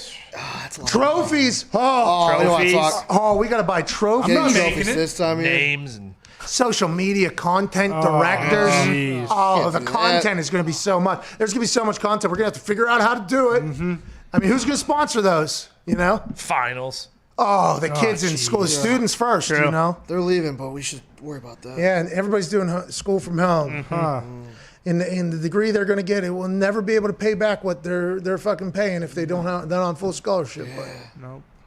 Just have the fucking 16. Put 16. That 16 team one, whenever it was laid out the way it was, it was just so awesome. It was like that game, and that game, probably good games. Every other game, probably a blowout, but what if it isn't? What if all of a sudden Indiana gets hot against Ohio State like they did a couple weeks ago? What happens if a Cincinnati squad shows up to an Oklahoma team that happens to have one of their games where they were ice cold as opposed to when they're wicked hot, dude? What happens when that happens? That's what football is. Any given Saturday, Sunday, Thursday, Monday, Tuesday, Wednesday. Jets just beat the Rams, people. Jets just beat the Rams. Florida against Alabama was an absolute dogfight as well. Florida lost to LSU the weekend before. And by the way, Florida's hot. Yeah. Florida's playing good football. Let them get fucking a chance to come in there. You're going to tell me Trask doesn't deserve a chance to get a run at this thing because they had a bad couple weeks early? No. You asked Dabo. Ohio State's barely in the 16-team tournament. Yeah, Dabo Swinney said in the coaches poll, I'd fucking put him down there at 14-15. I don't want him. Ohio State, they played 4 games? Get him out. You want this team to play 4 games up there from the Big Ten? You want them in my top 10? No way. Dabo Swinney, by the way, after the ACC championship, which was an ass beating. Yeah. He was asked a couple questions. And the way they were doing interviews was very classic. The Ohio State interview was a very different setup than the ACC one. The ACC one felt like if we did worry about any of these protocols, was much more. It was on the field. They were kind of all standing in a U shape behind them. The microphones were like 10, 15 yards away as opposed to the Ohio State one was small stage still. We're going to do the stage still. We're going to do microphones on either side. And then the entire team came up on the stage. It was very interesting. They were trying to do their thing. But Dabo Swinney was asked basically about Trevor Lawrence and a Heisman. And I thought Dabo was potentially going to say, like, it isn't just Trevor, it's also ETN. This guy's a hell of a player, because he is, by the way. And he seems like the most humble dude of all time. Cannot wait to get him and see how he does in the NFL. He's going to be unbelievable, ETN. He's incredible. But then I thought he was going to do that, and then the defense and special teams, everything like that. But he didn't. He basically said, wouldn't it be a crying shame if Heisman didn't associate themselves with Trevor Lawrence? And I was like, great fucking little promo. He just, because you're 100% right. And I think he even went on to say, like, we've all watched, okay? We've all seen how this thing goes. Basically, this motherfucking guy has been the number one pick since, he was 12 years old. We don't think he deserves a goddamn Heisman. That's basically what he said, and I loved that. I enjoyed that a lot. In that Clemson team, I think they're going to be a team that's going to step on throats. Yep. And it feels like Dabo with that Florida State squad, if you remember, Florida State backed out of the game, day of the game, and then Florida State's coach and Dabo got into it, and Dabo basically said they're soft, they're scared, going to get their asses beaten. This was 1 week after the Notre Dame game, and it was the first week Trevor was supposed to be back, so this was probably going to be a mauling, and Dabo came out and talked shit. Then yesterday, or 2 days ago after the ACC championship, Dabo's talking shit. I would assume he put Ohio State outside of the 10 as a form of talking shit. Yeah. I like what Dabo's doing, and I think this would be electric if they could play maybe 2 games before they get there, or 3 games before they get there. You would think But instead, we only get to see them just obliterate Ohio State and then go on to Alabama. At what point do you think they actually will move to 8 or 16? Sure. Do you think we're still like 5 to 10 years away from that? I looked around the room whenever they were showing them. It felt like a molasses crew. Okay. You know what I mean? It felt. I was looking around trying to gauge the temperature, and there were some younger thoughts, but they were in the back typing for the old that was in front of them. Yep. You know what I mean? There was like the old assistant, which, by the way, I need to start doing in these meetings. I've decided. It seems like this is what people do. Ooh. They go to these meetings and they do the talking thing, and then they have somebody behind them. Write everything down. Stenographers. Typing up the minutes or whatever. And what's that person then just follows me? Like, would that be like Normally assistant / they just follow me in every meeting? And then what do they do? Type up the bullet points? They type, Even when you talk to them, they have to type their answers. Isn't it crazy, Foxy? All the meetings we've done, I just go straight from I walk out. That sounds about right. We'll get an email. Foxy, did you write down any of that? Never would even cross my mind to ask. Never even crossed my mind to ask. Got it on camera. You got the whole meeting on camera. Yeah, we do film them. We do film them all. It'll be awesome to go back and see those someday. Yeah, some of them. Some of them will be awesome. Some of them will be some of them will be awesome. Yes. Some will be great. I fucking told you. We had it on camera. We got it on camera. 17 minutes into hour 2 here. We got Michael Lombardi joining us in about 8 minutes to talk about Bill Belichick and on him. We got to get to a break. We'll get to some phone calls before we get to Lombardi on the other side. Big shout out to everybody on Twitter for overreacting. Incredible. We'll hit some more in third hour, I believe, just because I enjoy those so much. Some people go ham on those. Yeah. I mean, there's people that are just letting it all out. Some of them, it's their only tweet of the week. A lot of people, I think, are only spectators on the Twitter, which is a large percentage. And then I'll go to their profiles, and it's like the only tweet they send out is hashtag Pat, I don't want to overreact, but, and then insert vulgar, just absolute rundown of their team. And then they just sit back for the next week and just don't say anything. And then the hashtag Pat, I don't want to overreact, bury their team again. And then they come on. And they're like, all right, next week I'm going to get on. It's tough to put some of them on, though, for how vulgar some people are. Sure. Something to think about. We're okay with swear words. But some of you take it to a place that there's no chance we can be associated with it. Can't be kidnapping kids, all right? Jesus, I didn't see any of those. I've seen. Will you filter your mentions maybe one time? I just searched the hashtag, and I've seen some very disparaging things. Hashtag Pat, I don't want to overreact, but Connor's mic will be muted next month. If you're a business owner, you don't need us to tell you that running a business is tough. Sometimes you even need somebody. Yeah, that's right. That's right. But you might be making it much harder on yourself than necessary. Don't let QuickBooks and spreadsheets slow you down anymore. It's time to upgrade to NetSuite. Stop paying for multiple systems that don't give you the information you need when you need it. Ditch the spreadsheets and all the old software you've outgrown. Now is the time to upgrade to NetSuite by Oracle, the world's #1 cloud business system. NetSuite gives you visibility and control over your financials, HR, inventory, e-commerce, and more. Everything you need all in one place instantaneously. Whether you're doing $1 million or hundreds of millions in revenue, save time and money with NetSuite. Join the over 22,000 companies using NetSuite right now. Let NetSuite show you how they'll benefit your business with a free product tour at netsuite.com/Pat. That's netsuite.com/PAT. Schedule your free product tour right now at netsuite.com/Pat. Pat, we're back on the other side with some phone calls. Michael Lombardi. Is Bill Belichick done? Whoa. This is Small Regional Show, Pat McAfee Show. We're back on the other side.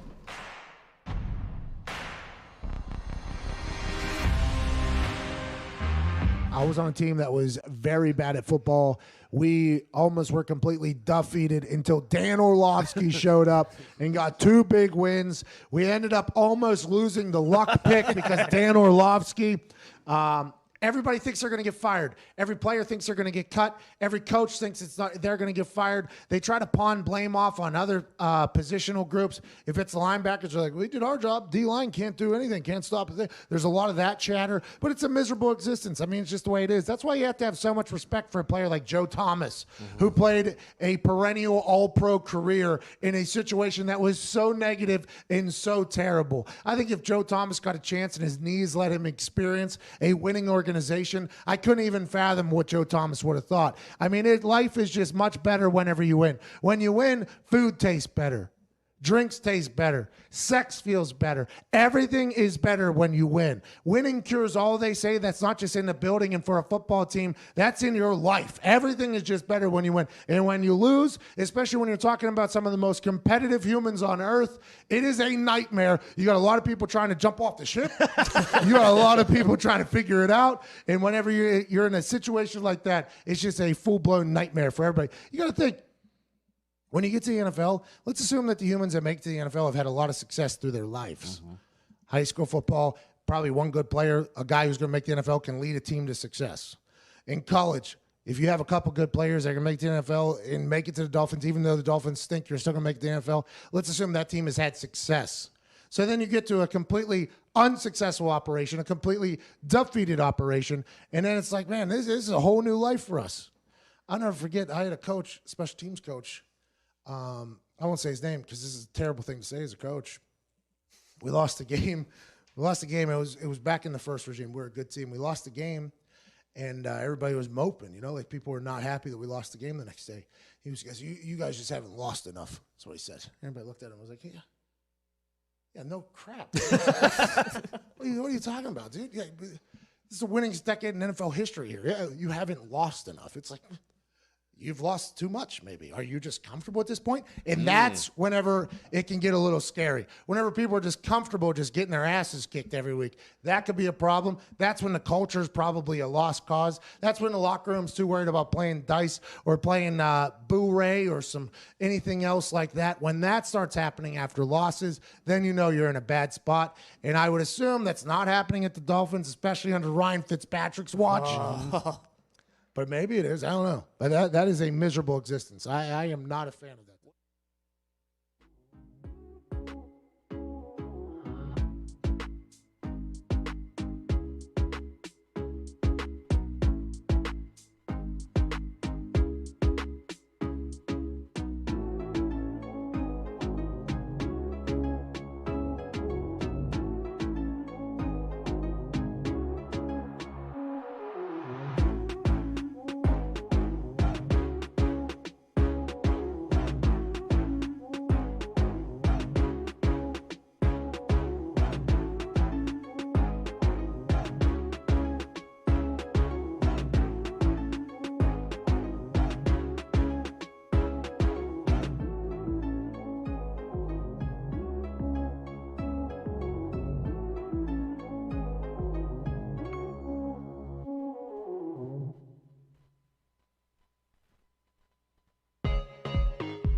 Welcome back to the Pat McAfee Show.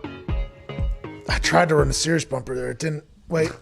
I didn't think there it is. Nice. Just wait. An FCC regulated person without really hitting my max potential. And that's why he's with us. I love it. The Pat McAfee Show on Mad Dog Sports Radio, Channel 82. That's the show you're listening to. Hell yeah. Professional radio show. Not bad. One day we'll move up to a national show. Yeah, hopefully. One day. Then maybe an international show. No. But for now, we're just a rather large regional show. Maybe not even regional. Maybe just tiny. Yeah, state. State? Yeah. Locally? Local.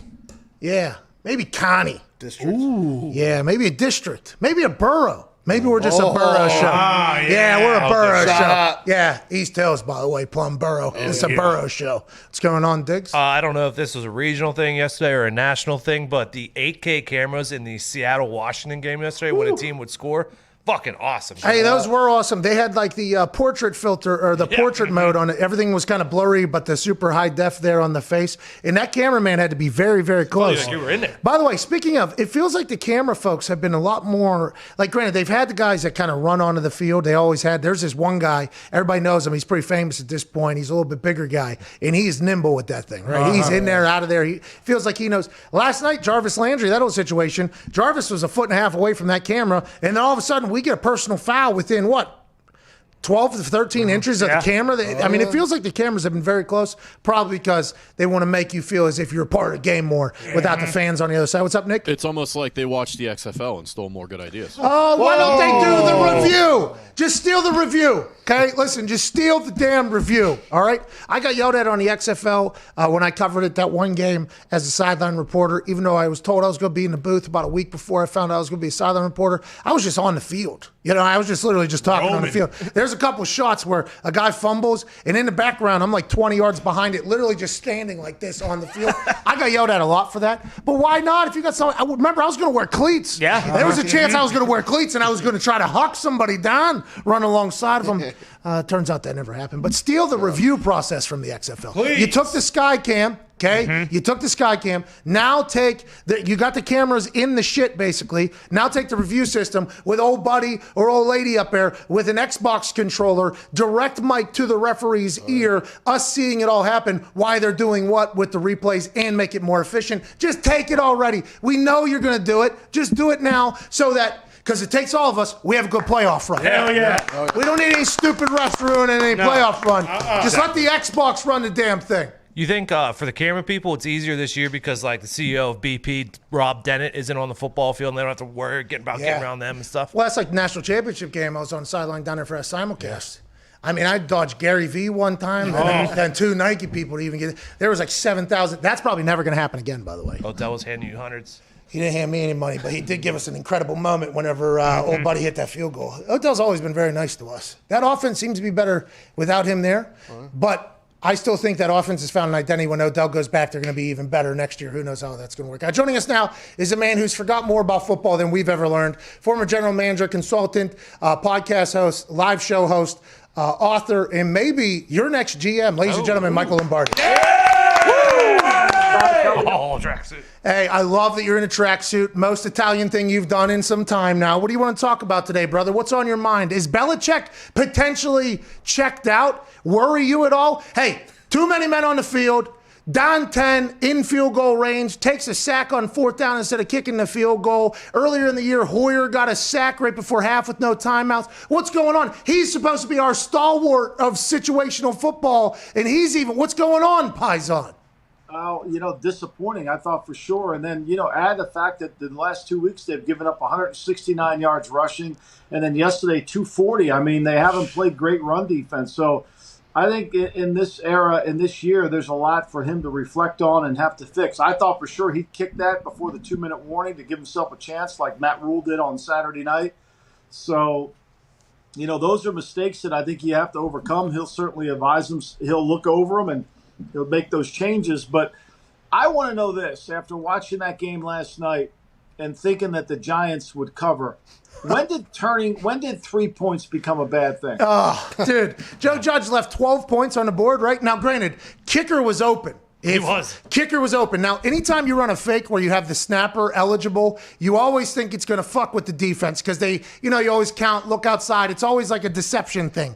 And that, in theory, is good. But they ran it where there was a chunk of people. Gano runs a little post there or a little slant. He's wide open. Riley spins that thing. Would have been awesome. But other than that, they were going for it a lot. Just kick the goddamn field goal, Paisan. Like, why not take the points? Like, what happened to the points? And then the other thing is, I got screwed on the that spot in the Atlanta game, you won that, I think, right? No. I did not, because I was on the Chiefs side of that thing. They're definitely kicking a field goal there. I know Moose Johnson is in the booth saying they're probably not going to kick a field goal to go up 8 with less than 50 seconds left and the other team having no timeout. They're kicking the fucking field goal there. We're all dancing, Mike. We're all dancing, but instead we got a ref that actually takes the ball and slides it like this on the ground. And then how does that happen? Mike, you've been a GM. How does that happen? Who's telling these people to do it?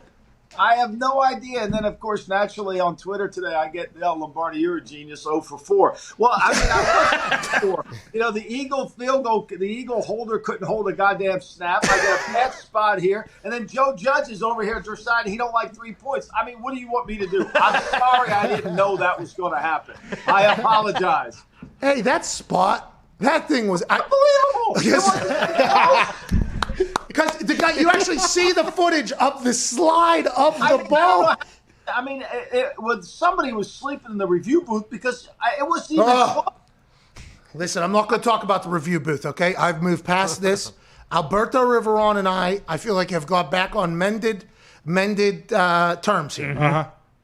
But how did they fucking miss it? I know the yellow line. I know the yellow line isn't official or whatever. He was 3/4 of a yard short, and then Pat, it wasn't even close. In fact, I think that Arians had already said the headset kick it. That's us covering right there too. Oh. Hey, that's us covering too right there. It would have been like what, a 30-yarder or something, like a 25-yarder. It was a gimme punt. Charlie Woods, by the way. One that I thought was interesting. So the Eagles have 4th and 21 from the Cardinal 22, and they have all their timeouts. If the analytics always tell you got to go for the win, right? That's what the analytics says. Remember, when you're down 2, you go for the win, so you could do it. Why wouldn't the Eagles kick the field goal there to get 3? Now you're still down 4. You get the ball back, you win the game with a touchdown. Instead of tying it. My big thing about them was they threw 2 Hail Marys back-to-back to end that thing. I thought that was pretty interesting. You know what I mean? Like there's a lot of decisions being made out here that spot, though, like, because the Jets win is so awesome. You know, I'm so happy for the players, the coaches. The fans have to be so upset. The owner has to be so upset. I bet you there was tears cried last night by some members of the Jets organization and their fans. And I apologize. I was in a situation. We were so happy to win. It was awesome. But everybody else was miserable. So that kind of stole the storyline. But that spot, absolute bullshit. We cannot let that slide, Paisan. No, I mean, that's what happens to you. That's why you have to be more concerned about your process than you do whether the result, because the results can take a turn like that. You can't control the variables that you're faced with on betting. That's why 57, 58, 59%, you're doing really good. Paisan, let's talk about some GM jobs that are opening up. The Panthers job just opened up, and the owner came out and said, I am definitely going to talk to Matt Rule about who he likes. That should be a good relationship, which, by the way, is smart, especially because you've already committed to Matt Rule for the next 7 years. I think by all accounts, everybody thinks that the Panthers are heading in the right direction. Without Christian McCaffrey all year, they've been able to play good football. Teddy Two Gloves has been playing well. I think that franchise is going good. What do you think Matt Rule says here? Who's the type of guy he's looking for? Is he looking for Michael Lombardi? Oh, is that who Matt Rule is looking for? No, Michael Lombardi's in retirement. Michael Lombardi's son coaches down there, which I'm very happy and proud of him. I think Matt Rule needs somebody that he understands the game philosophically with. He's got Patrick Stewart, who he's friends with, known him a long time. He's from Columbus. Pat was with us up in New England. He'll do a good job for him. I think, Ed Dodds from Indianapolis would be a great choice for him. I think he needs somebody that he can share the philosophical understanding of where they're going and how to get there and how to rebuild the team. Matt's a really good head coach, and the fact that they've been in 7 games down to the wire. I mean, I promise you, whoever plays Kansas City in a playoff game will study the Carolina playoff game. We'll study the Carolina-Kansas City game. That's the way to play them. That's the way you got to beat them. And Matt and I came up with that. So I think it's a good job. I love Matt to death. I do. I love Matt to death, and I'll help Matt in any way possible Although I enjoy talking to you guys too much. No, you can still talk to us while you're running a team, pal. Yeah, don't you worry about that. By the way, that would be awesome. You trying to deflect anything I'm asking for any information would actually kind of be fun, but also probably distracting for you doing your gig. It's a shame you're not going to take that job. Let's pivot around the NFL a little bit here. The Green Bay Packers, first half awesome, second half terrible. What do you think is going to happen to the Packers going forward? How should we feel about them? I don't know what to feel with them. And I thought they were always in control of that game the other night. That's 2 weeks in a row, by the way. That's 2 weeks in a row. Thank you, Matt Rule, for selecting to get those 3 points for us right there. Thank you very much. But I felt like they were in control. I don't know what's going on. This is, to me, Aaron gets the run come in from LaFleur, and then he runs a lot of eye contact. I don't know if he didn't like the game plan, if he didn't like the run. But they didn't seem like they were in rhythm at all in the second half, from the play call to the execution. And if that happens, that's going to be troublesome. But look, he's so good, and they're so talented with Jones and Devontae Adams. I think playing up there in the cold that they're used to playing, I still think that's a tough environment to go into. It's a game that they got through. This week, we'll see. Tennessee will be a challenge for their run defense. How they fit in the run game, what they do. That line opened at 4. It's already down to 3.5. No. But here's the thing. They can win this game just with their offense alone, because Tennessee's defense is not very good, and Aaron can control the game. Well, that's how they're going to have to win basically every game. Now, the defense has shown up and made a couple plays, but it feels like that's how the Packers are going to have to be. That's why you would think that they would potentially address that in the offseason. They didn't, but let's move on. In the NFC as well, the Saints. Hey, I don't know. Listen, I know he threw a 50-yard deep ball, and a lot of people kind of rubbed that in my face yesterday. But there was a lot of floating balls yesterday late. And in the playoffs, if you're going to play the playoffs, if you play against some good defenders, and I'm not saying they didn't yesterday, okay? The Chiefs have Tyrann Mathieu, who's an absolute monster, and there's other people. But some of those floaters, those will get you beat. Those games will get you beat. Is Drew Brees done, you think? In a dome, yeah, exactly. Hey, if he goes to Green Bay with his arm, I mean, look, you could say, we all think Drew Brees is great. I love Drew Brees. He's going to go in the Hall of Fame. Ty hates him, but we all agree that is the case. Good football player. We're evaluating what we see. And for anybody to come on national TV and say he doesn't have an arm strength problem is lying. They're just lying to you. Yeah. The proof's in the pudding. And he can't throw it. And he came out yesterday. If I were to tell you before the game, the Saints had the ball 18 minutes. The Chiefs ran 92 plays. The Saints were 1 for 11 on third down. The Saints couldn't move the football at all, right? You would have said, well, they lost by 3 touchdowns. The longest play of the day for the Kansas City Chiefs was a 24-yard run by Mahomes. The longest pass play was 23 yards by 2 players, Watkins and Robinson. I mean, the Saints played them as well as you can. They played a doubleheader. 92 plays on offense the Saints had to play against. And they held them to 32 points or 30, whatever it was. I mean, that's remarkable. They got no help from their offense. So you're saying just because the way the Saints defense is playing, now they had a bad week against the Eagles.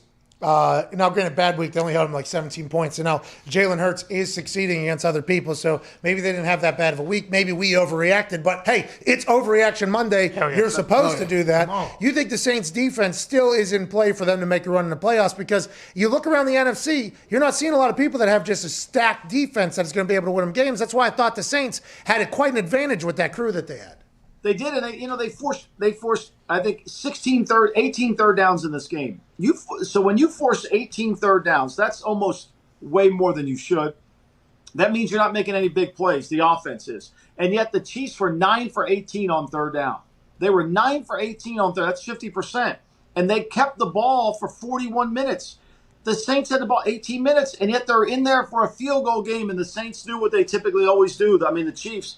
They ran the game out with their offense. I mean, when you look at the scores the last 7 weeks, they've all been under 5 points, 6 points, 3. They win close games when they really aren't close. This was the only one that were in control, but the game was close. Yeah, dude, they never covered, it feels like. The Tampa Bay Buccaneers had a good half. I don't know what it is about Matt Ryan, But for some reason, when he's up a lot on Tom Brady, it is troublesome for that guy. They were up 17, 24-7 at one point, and then in the second half, that Buccaneers team looked like a different team, both offensively and defensively, which is going to be a big deal in the playoffs. How do you feel about the Bucs? You think they're going to be able to figure this thing out? I don't know. I mean, look, here's what I don't understand. You're up all those points, and at the end of the day, you have 13 rushing attempts. Like, how does Atlanta have 13 rushing attempts? Matt Ryan had one of those 13 carries. Like, when you're up that much, you've got to be able to run the football, to take time off the clock, to pace the game. You can't do that. You know, and this team's got too many weapons offensively, and you're not good enough defensively to be able to hand there and go and to keep having these at-bats. I think that Tampa got very fortunate because Atlanta just didn't have a game plan to really play complementary football. And when you think about it, they're going to play a team in the playoffs that will understand that. I think Tampa's one and done. I know they got great weapons. I just don't see them turning it on. Yeah, it's been kind of sad, isn't it? You know? Because how many weapons they have, how that defense looked last year at the beginning of the year, towards the end of the year, with, bringing in Tom and, Gronk coming out of retirement, and then AB getting another opportunity, and Mike Evans and Chris Godwin, and Fournette goes down there after getting cut, and then he's still got Rojo and Shady McCoy's on the squad. He's got 13,000 yards in his career. You start thinking about that thing, there was a lot of high hopes.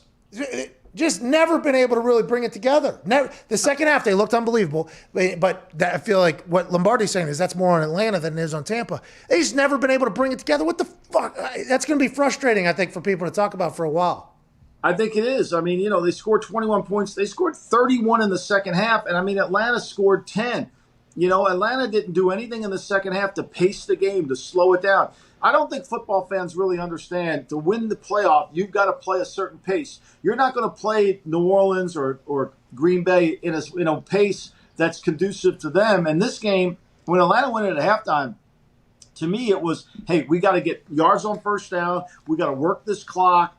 We've got to make sure we convert third downs. We got to pace the game because they're dangerous. They're dangerous. We got to cut this game to where the opponent becomes the clock, not the other team, and they never did that. When it's 21, after it became, when they scored 21 in the third, you knew they were going to, and I thought for sure they would cover for us until the spot. The poor Texans were 40 seconds and 4 yards away from being 2-0 against the Colts this year. Instead, they're 0-2 against Colts with two very untimely fumbles. Big play by Darius Leonard punching that out a couple weeks ago.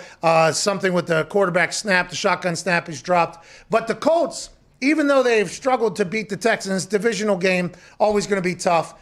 I feel good about the Colts and where they're going. Now, I don't think I should with the game yesterday. They could have lost to the Texans yesterday, which everybody would have lost twice to the Texans. I mean, they had the ball twice inside the 5, like you said. I mean, and they did. Deshaun Watson's great. And that offensive line, if they don't fix that line, for as much as they put into Tunzel and all these other guys, Houston's got to fix their offensive line. To hell with Houston, though. That conversation's in the offseason because they're dead. The Colts, though, how do you feel about the Colts going into the playoffs? I feel good about them, even though what I just said about the two untimely fumbles, they have 2 losses in the last 3 weeks if that actually ends up going their way. But because it is going their way, it almost makes me believe in them more. Like they're getting the bounces, they seem to be healthy, all that type of shit. Well, I mean, I think they're doing a good job, too, putting Brissett in there on that 3rd and 1. I think they could really be more explosive if they left Brissett on the field. And if they left Brissett on the field, say they go with Brissett gives them a little bit of a help on 3rd and 1, especially since he won't sneak it. And let's face it, I've been critical of Phillip all year. He's playing much better. Much better. And I think that's part of why you have some faith in what they're doing. And they're doing it with different receivers. I mean, Pascal was the leading guy yesterday, and they can run the football. Hines averaged 8.6 a carry. But I think with the Colts, when they put Brissett out there on those 3rd and 1s, and then eventually what I would do if I were them, I would keep Brissett on the field and keep them in their short yardage defense and then start throwing the ball from there. Hey, that's not a bad little change up there. I've always said this, and this is kind of similar but not really. Anytime we ran a fake punt, if we had success, I wanted us to put in a hurry up the next play. So, like, I throw a pass, it gets the first down. Let's run a hurry up, okay? We got them on their field still on their punt. They got their punt block team still in there. So instead, let's put wide receivers at gunner here. Let's run a hurry up. If they sub too many men, we got a free play. Anything like that, we can take advantage of it. Like, I pitched that for like 4 years. I'm like, yo, let's take advantage of them having their punt return team. And it's always like, Pat, listen, we got new guys coming in every single week. What are we supposed to tell them? To run a fucking hurry up offense? If we run it, I'm like, okay, I get it, Chuck. I understand that. But with Jacoby Brissett, with the short yardage in there, because what he's on, if you get T.Y., who's getting really hot right now, who has a lot of speed, if you have him and a tight end that can go out in a two-man release there, you're taking advantage of them being in a bad situation for what you got. That's brilliant. Right. I would assume that you're going to do. And I think it gives them a whole weapon. Plus, this Brissett thing gives them something in the red zone, which is what they're going to need.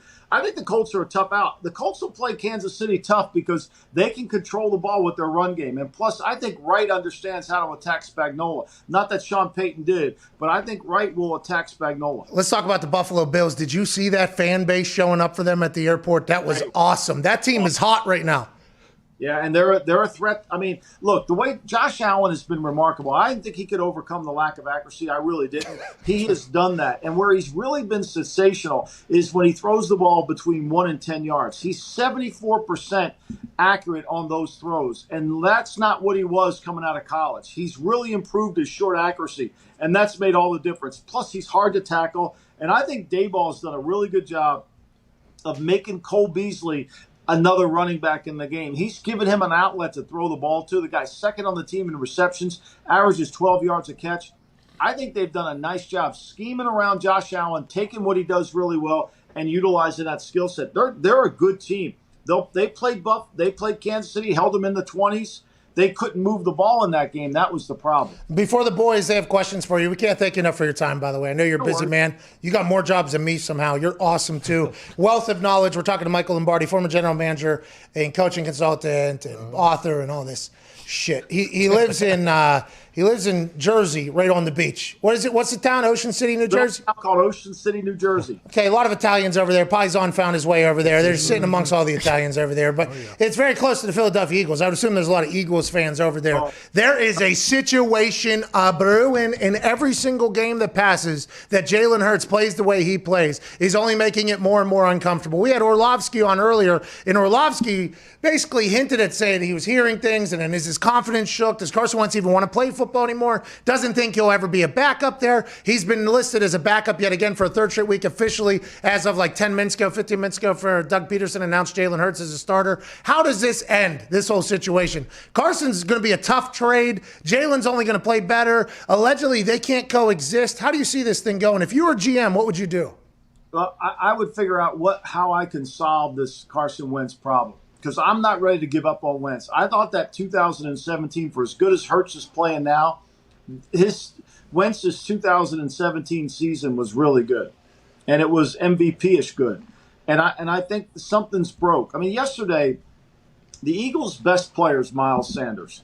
He had 12 carries in the first half, okay, and he had one reception for 25 yards. In the second half, in a one-score game, Miles Sanders got the ball 5 times.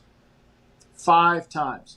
And Wentz has paid a price for this lack of being able to have some balance in what they do. They call way too many passes, and Wentz is beat up. Wentz's eye level's down.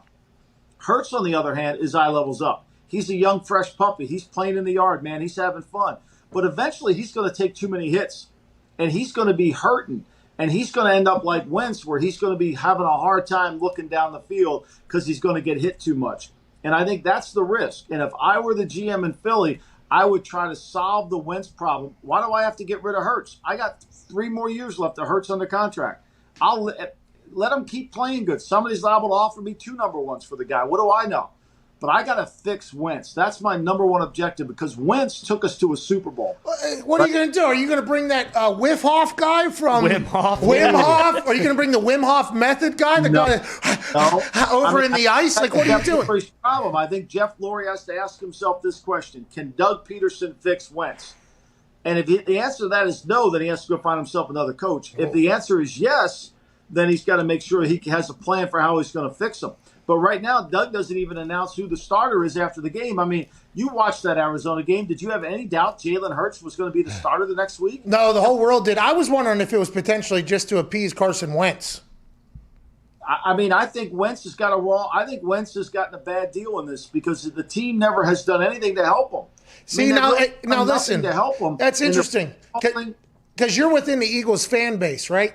In the Eagles players, it felt like the Eagles players and their diehard fans who are Wentz fans all feel this way. And outside of the world, like for instance, where I'm coming from, I'm like, I don't want Wentz here in Indy. Like for me, looking from the outside, it's like Jalen Hurts is the answer. Try to move on from Wentz, but from the inside, it sounds like Eagles fans and who have much more knowledge on the situation, you guys are like, well, Wentz is kind of getting screwed here in this entire. It's very interesting. It's an interesting situation. I mean, they've done nothing to help Wentz in terms of now Wentz turns the ball over too much. Wentz has got to take responsibility, but they've never had an identity as an offense. And because Hurts can run a little bit, they've gotten a little bit of an identity with his movement and his ability to make loose plays in the pocket. But in all fairness, I mean, at the end of the day, Wentz is sitting there and he's wondering, like, what happened? Why did people abandon me? I mean, this offensive line's a mess.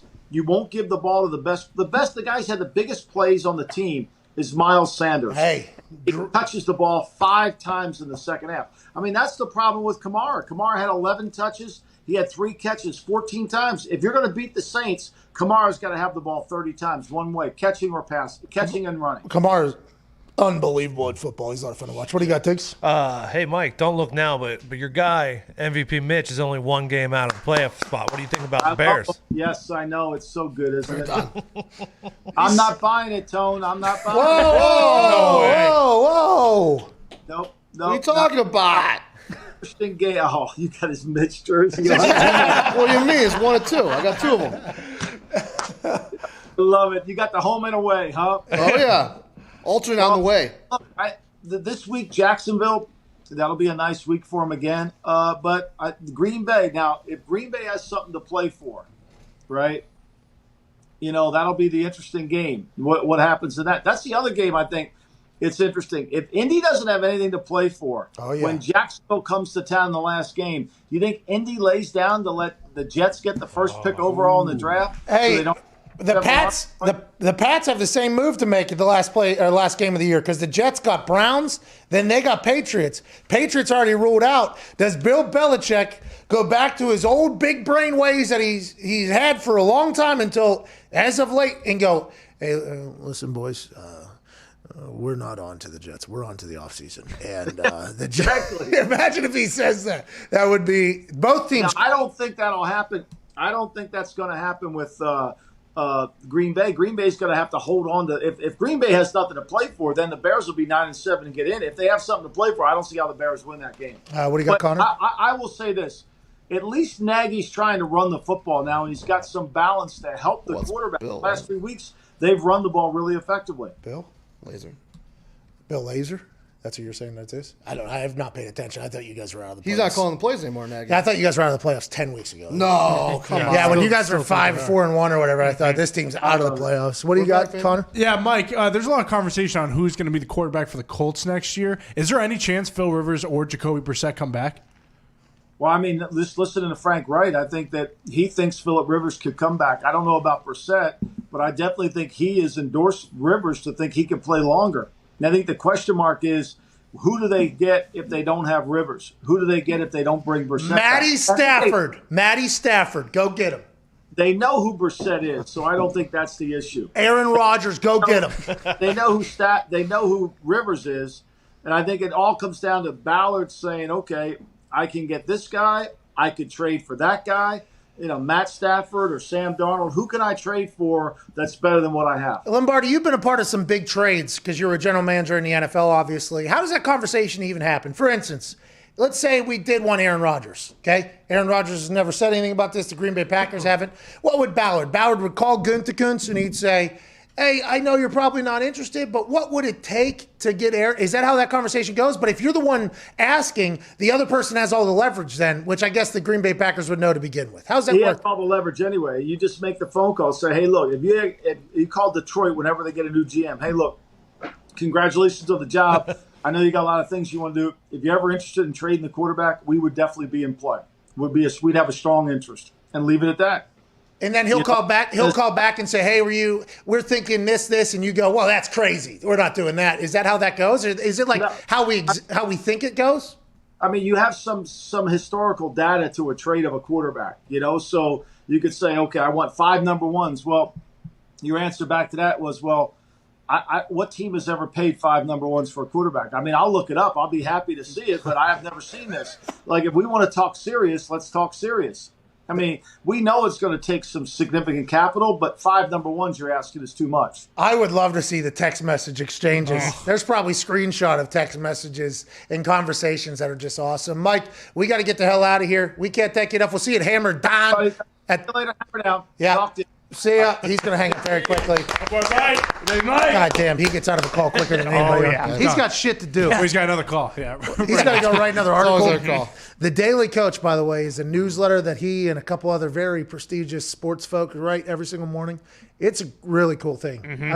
I take my morning shit with it every single day. Make you smarter. It is. It's not only smarter, but it also like puts life in perspective real quick. It's a cool thing. The Daily Coach. He has 10 jobs. Let's get some phone calls here before we get out of here. We only got a minute. Who doesn't seem like they're a talker? Let's go to Ben in Boston. What's going on, Ben? Benny. Hey, Pat. Hey, boys. How we doing today? Hey, not too shabby. Got about 20 seconds. All right. I'll make it quick. Nailed it. I've been saying this since week 5. You watch the Buccaneers. I'm a big Pats fan, but watching the Buccaneers, they run all these deep routes. Why is Arians a stooge and is so reluctant to switch what Tom Brady wants to do? Yeah, that's kind of been the question of the year. You know what I mean? That's kind of been the question of the year for all of us that potentially bet on the Buccaneers to go to the Super Bowl immediately upon seeing their team in the setup. It was like, hey, are they going to give in? And remember, going into the season, they said, no, this is BA's offense. Tom's going to have to learn. But we all thought, nah, they'll adjust. That's Tom Brady. It's Bruce. They'll adjust. It seems like they have not much. Yesterday, they ran the ball a little bit more. They had a couple double tight end sets, which was interesting, but they're still doing the same old thing. At some point, maybe, but maybe they'll never do it, and they'll never reach their full potential, which will be a heartbreaker to me and my bank account. Hour 2's wrapping up. AJ Hawk's on the other side. You got about 6 minutes. Go take a shit. A perennial Pro Bowler, an all-pro, a man who's aging like fine wines, Green Bay Packers legend, Super Bowl champion, from Butte, California, ladies and gentlemen, Aaron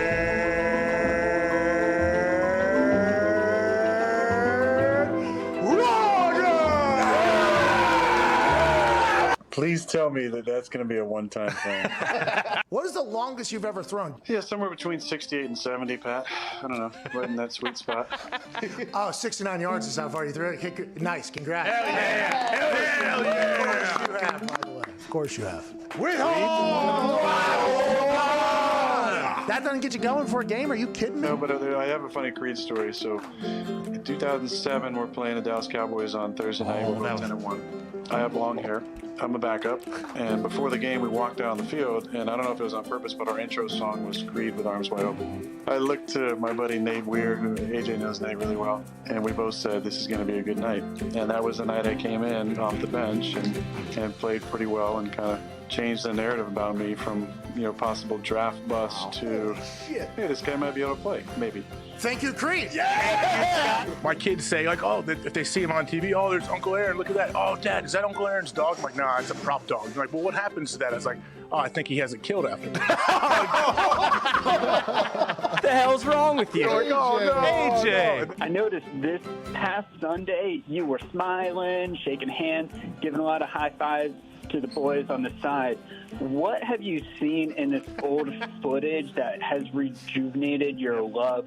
Or is it something else about this 2020 season that seems to have you just in a better headspace? Why am I having so much fun? Bingo. I have just a new and increased love of life. And I've made decisions and changes and habits that put me in a lot better headspace. And there's just a lot of things that have come together in my life over the last few months that have really been enjoyable and reminded me, given me perspective on life and in football to view things through the most positive lens I possibly can. And that's why I'm having so much fun. And it starts with love. And then surround yourself with people that you really enjoy. This show is, to get sentimental, this show is just another step in that, because I love Age so much. And Pat, I have so much respect for you and the boys. Like, this was such a fun opportunity. And now I look forward to this every Tuesday. What's the most beer you did in one night, you think, of one of those shows? Well, I never forget when we went to Japan one time. Dudley, Stacy Keebler. I mean, there were so many people out there. I think we went through 103 or 108. Now, between just for myself, I'd always make sure to have about a 12 or 18 pack there.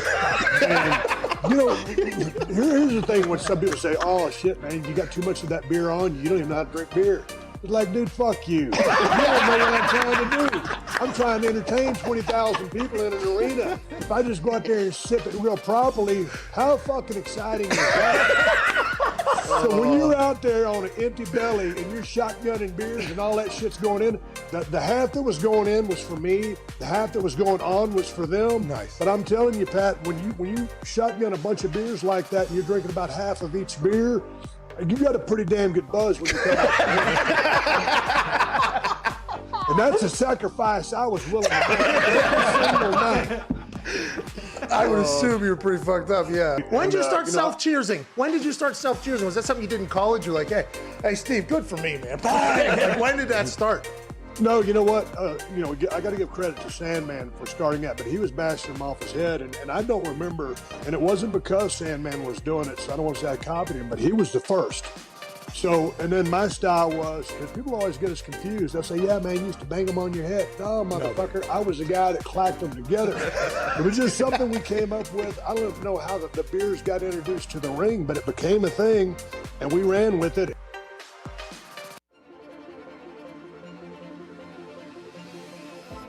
Patriots, -11.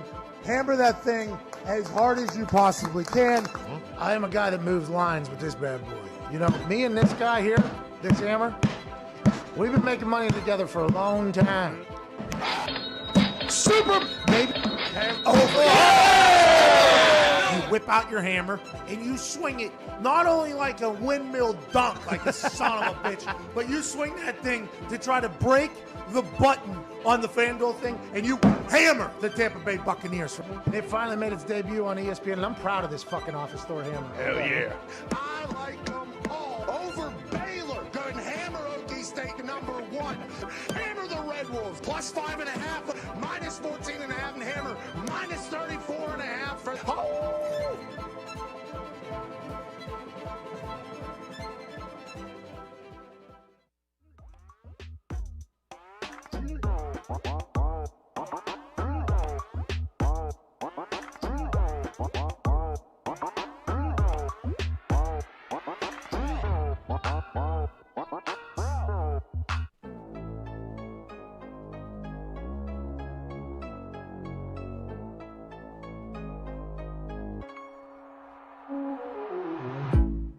This is the Pat McAfee Show on Mad Dog Sports Radio, Channel 82.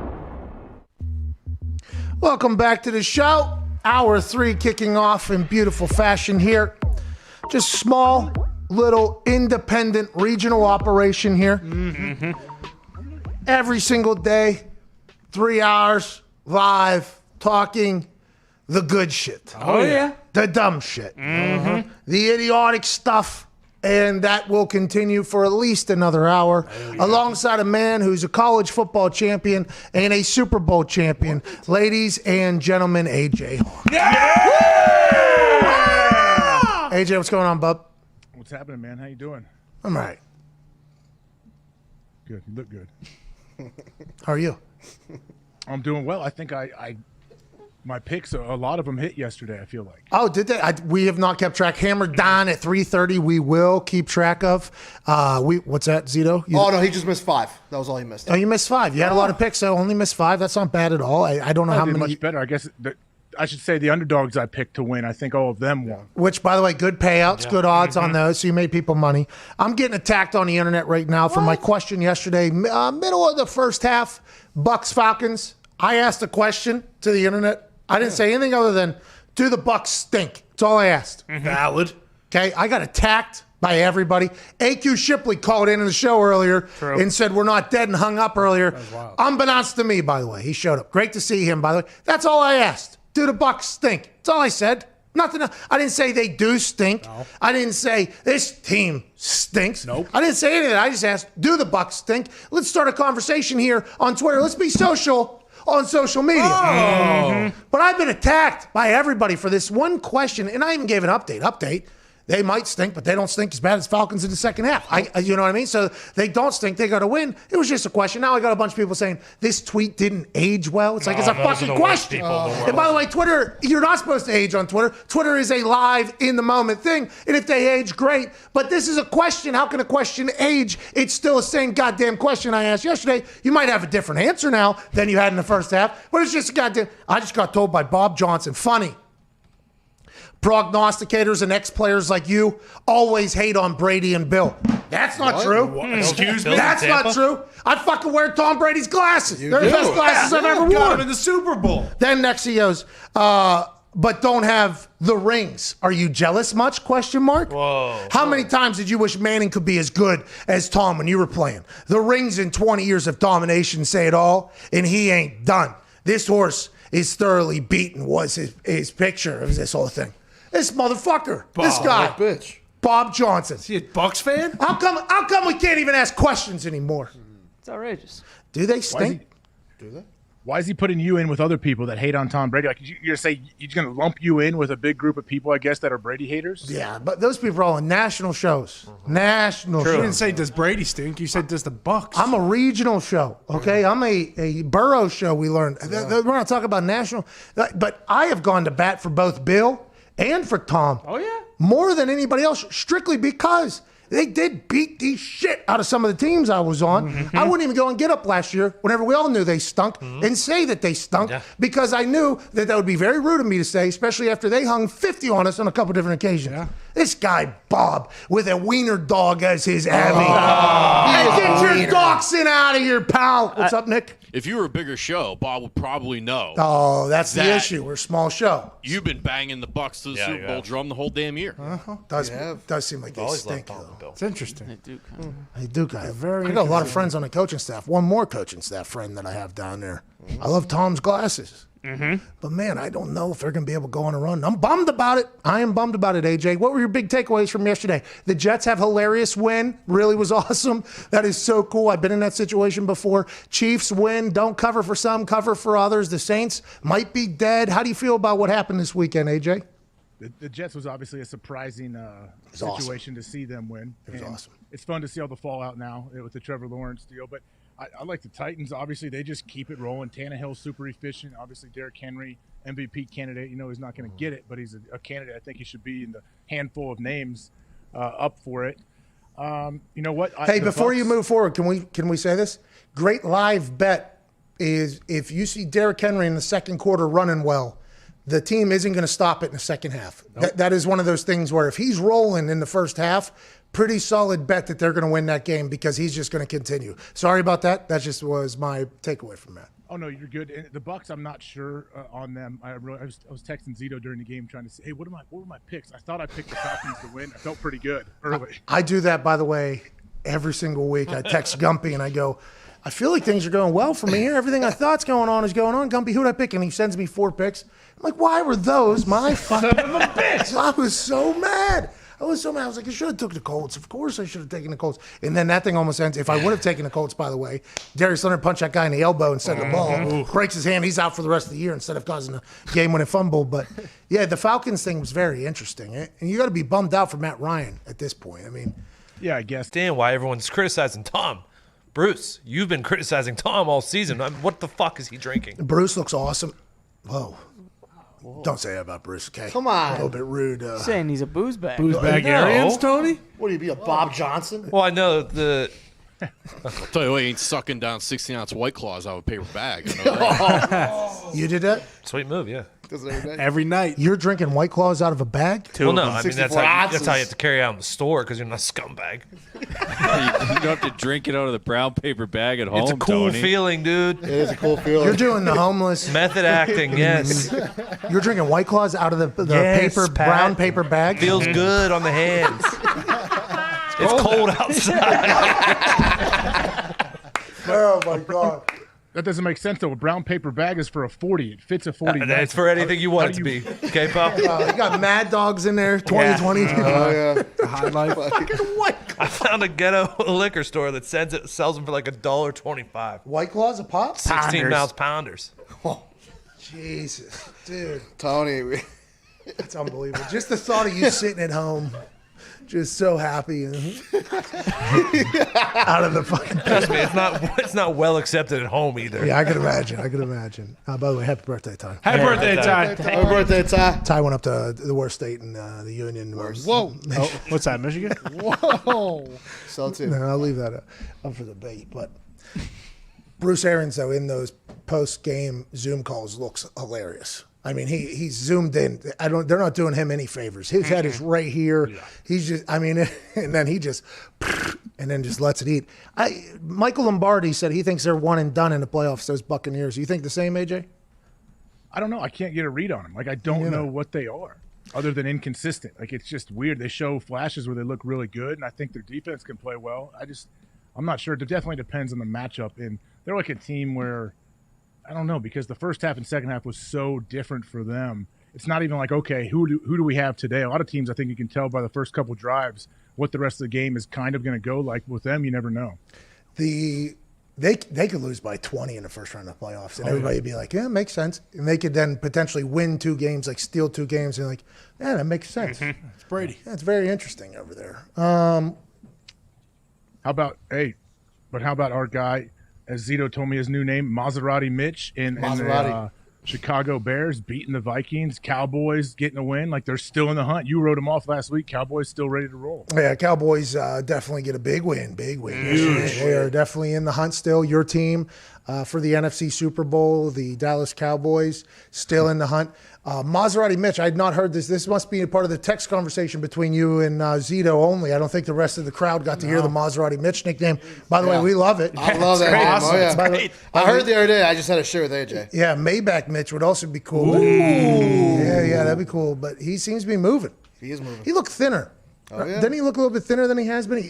Maybe it was just because he looked faster, and I was just like, oh, look at Mitch go. And it was on the background, but it wasn't really a game that mattered. You know what I mean? So it was kind of like off on the side there. It was there. But if Mitchell Trubisky gets hot here, and, if you're a Bears fan, you got to be pumped up, don't you? Yeah. Let's keep him around. Yeah. They'll sneak into the playoffs and lose to the Saints by 50. Hey, Packers, Vikings, and Lions fans are like, hey, lock him down. Absolutely. For a cheap contract? No, Yeah, 5 years, Definitely cheaper than $220 million. Then pick up that 5th-year option. The Packers' second half problematic there, AJ. What's that all about? It's tough to play with the lead, man. Like, I've said that for a long time, and I don't know. I don't know what it is. Why?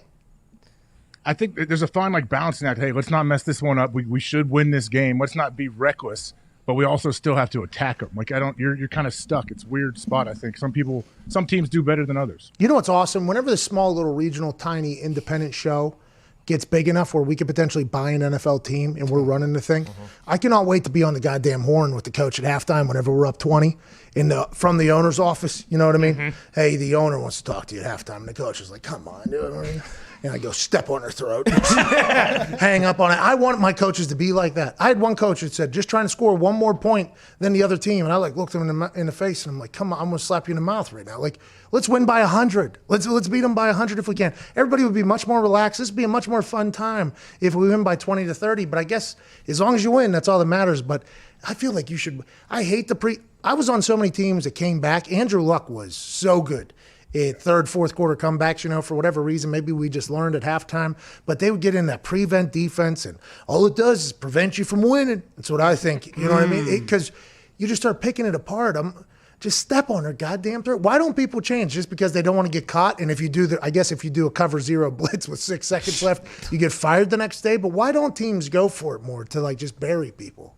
Well, I think it also it depends on what kind of roster you have too. If you have like a veteran group, like okay, let's say just defensively, if you have a lead and you're trying to protect that lead, if you have a veteran group and you have a couple outside rushers, I think then it's a lot easier to protect that lead. But if you have young guys that maybe haven't been in the league a whole lot, you don't get a great outside rush, I think then it may be more difficult. You're more limited as the defensive coordinator is on what he can call. Got it. Because you're saying that the Packers defense, although they have some studs, on a consistent basis, you don't see them just ending games. You don't see them just kind of putting teams away.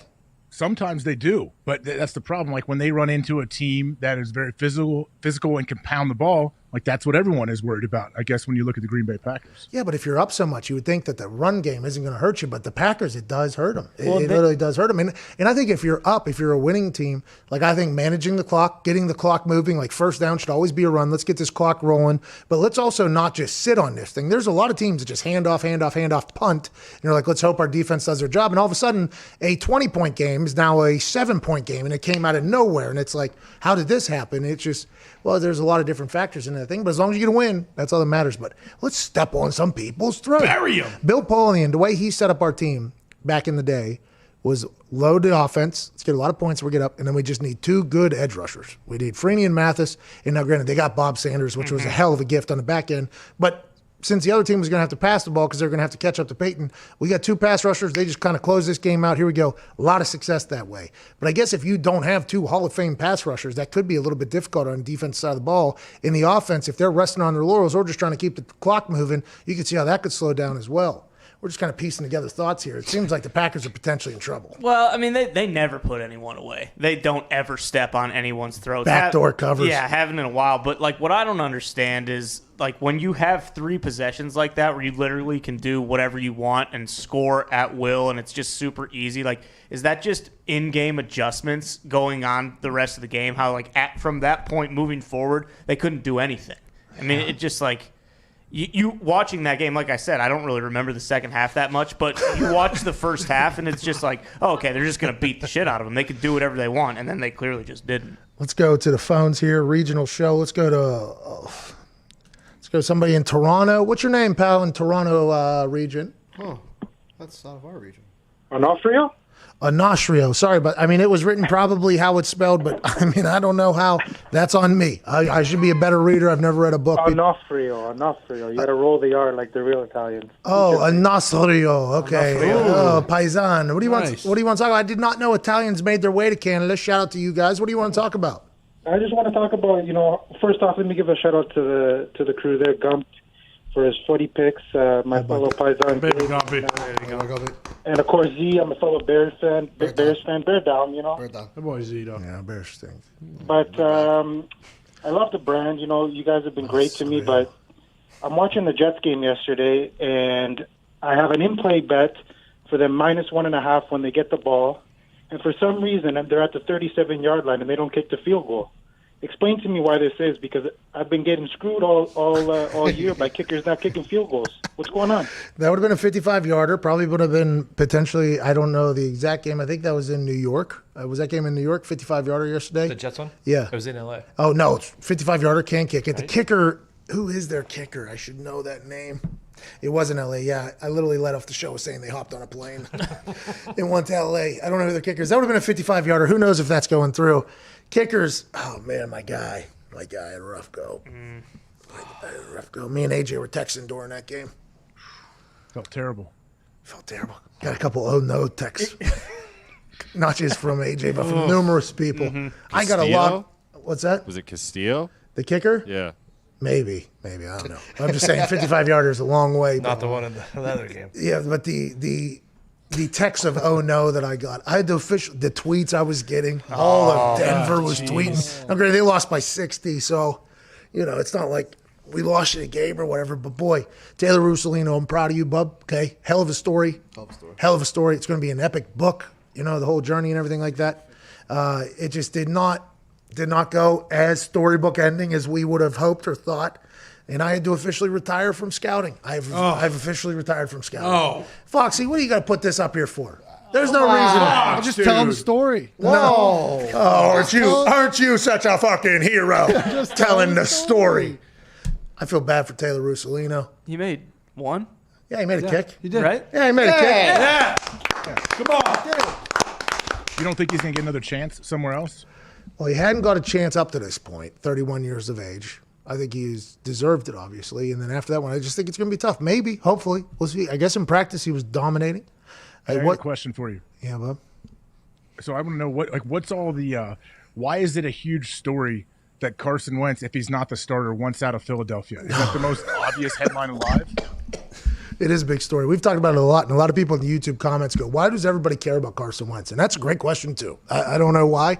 I think it's because of the potential Real Housewives of Philadelphia storyline that this could go. Allegedly, behind closed doors, Carson's been saying things about not being happy with how this is all handled. Has that been from the beginning when they drafted him? Was he upset immediately upon them drafting them after 1 year after paying him to a $100 million contract? Is it him jealous of Jalen Hurts? Is it him envious of Jalen Hurts, or is it him thinking that Jalen Hurts is better than him? The easy thought is you're a professional football player who's getting $100 million.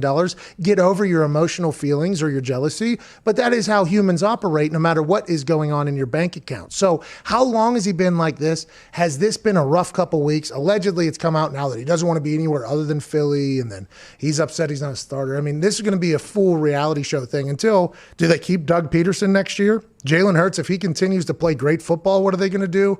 I mean, it's an awesome situation, but you're right. I never expected in my entire existence to care about Carson Wentz like I do right now. But it's not even about like Carson Wentz. It's anybody that's in his position, gets paid a big old contract, and now he gets replaced by a guy that could potentially be the future quarterback in Philly. Carson's sitting there, whether he's hurt, whatever his emotional state is, I'm sure as long as he's still a decent teammate behind the scenes for however much longer he is in Philly, yeah, of course. Guys want to play football. He wants to be a starter. He still feels like he is a starter. He probably understands the contract and everything. Like, they're going to have to get creative. But, yeah, don't you think Philly people would say, yeah, of course, we want our guy to want to be a starter. He's not going to sit there and be happy being the backup. Yeah, but what if he comes – then he's a good teammate. Then he's a guy you want in the locker room, you know? But you're going to pay your backup $20-some million a year? No. And by the way, I heard this morning that the Colts aren't going to pay him 20-some years, so it makes me care less about the story. But the way Jalen's playing, I thought there was a chance he was going to completely suck at football in the NFL. He is not. He's made some big plays. He fumbles the ball too goddamn much. Now, granted, the fumble yesterday that he scooped and threw for a first down on the run was rather impressive. I mean, awesome. Super impressive. But the ball's on the ground a lot. He's only going to get better. He's still a rookie at this point. People in Philly are probably like, he needs to be in the Rookie of the Year conversation and all that because of how he's played. But this whole situation is only getting started. You know, they're just starting to put the kindling into the fire. You got to build a triangle from what I've been told. You got to get the old dead-looking sons of bitches in there first. And then you bring on the logs.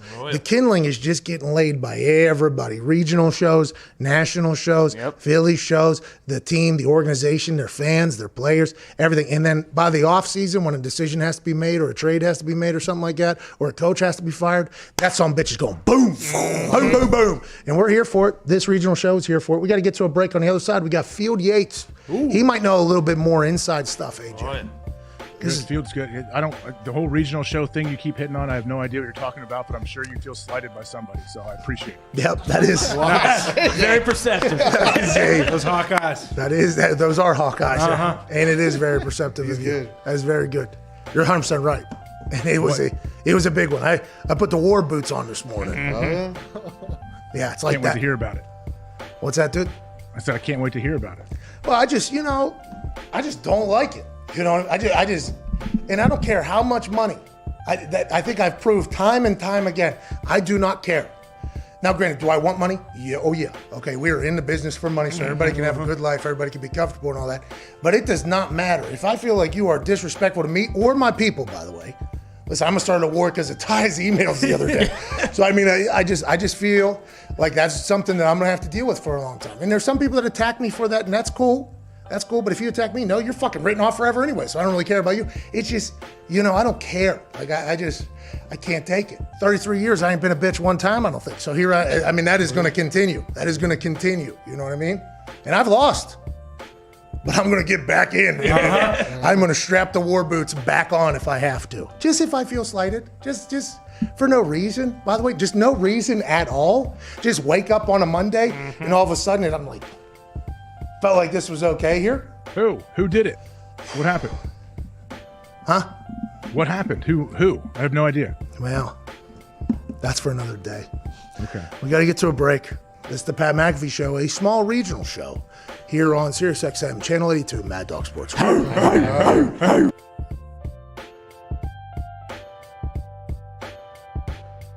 He's saying don't go off the top, it's too shallow. See that belt buckle? All you're going to hear this stadium do is they put the big paw up, they start shaking it, they go, whoa.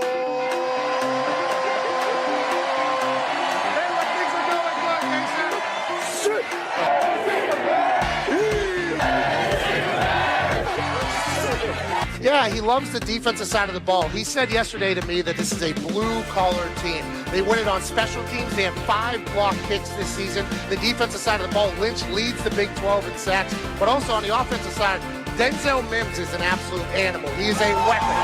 Charlie Brewer, the quarterback from Lake Travis. His dad was a quarterback in Texas. Yeah. His grandpa was a quarterback in Texas. And the people here in Waco just so happen to get a chance to see Charlie Brewer on a daily basis. Okay. Hey.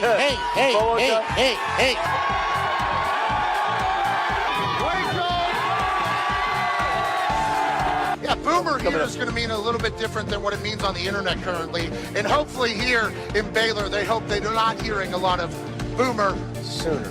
Everybody wants to be a punter, including quarterbacks. If I was a quarterback, I'd want to be a punter as well. 0 yards on that punt. That's an embarrassing situation. The Dak dance that gets on national television has led to a lot of losses, but you got to respect the hips being able to. What sign am I going to make for college game day? Well, I want to make something creative. I want to make something fun. No, to hell with it. I don't like OU. It's so thick. Look how thick that thing is. That's years and years of patience. You're headed right for the boat. Right now? For the boat. Okay, let's do it. We are out here on the Brazos River, which you can take a boat to the game. One of the only stadiums in the country that you can do that. It's beautiful out here. A lot of people would say, this is the last time I'm going to be on game day. The last time I allegedly did what I'm about to do, I ended up in a jail cell. Let's go!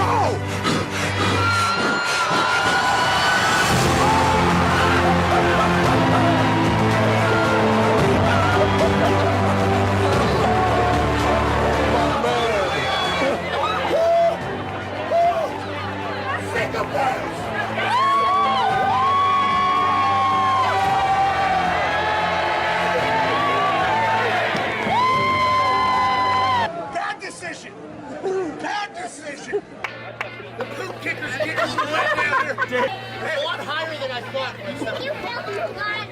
You look like Ric Flair.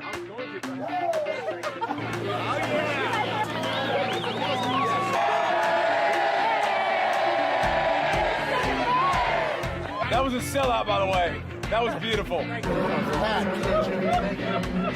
have any other shirts? Yeah, hold on. You need to go get changed before you get sick.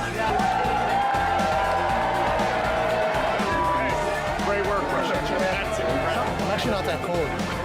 Hey, I went for it. My chest hurts.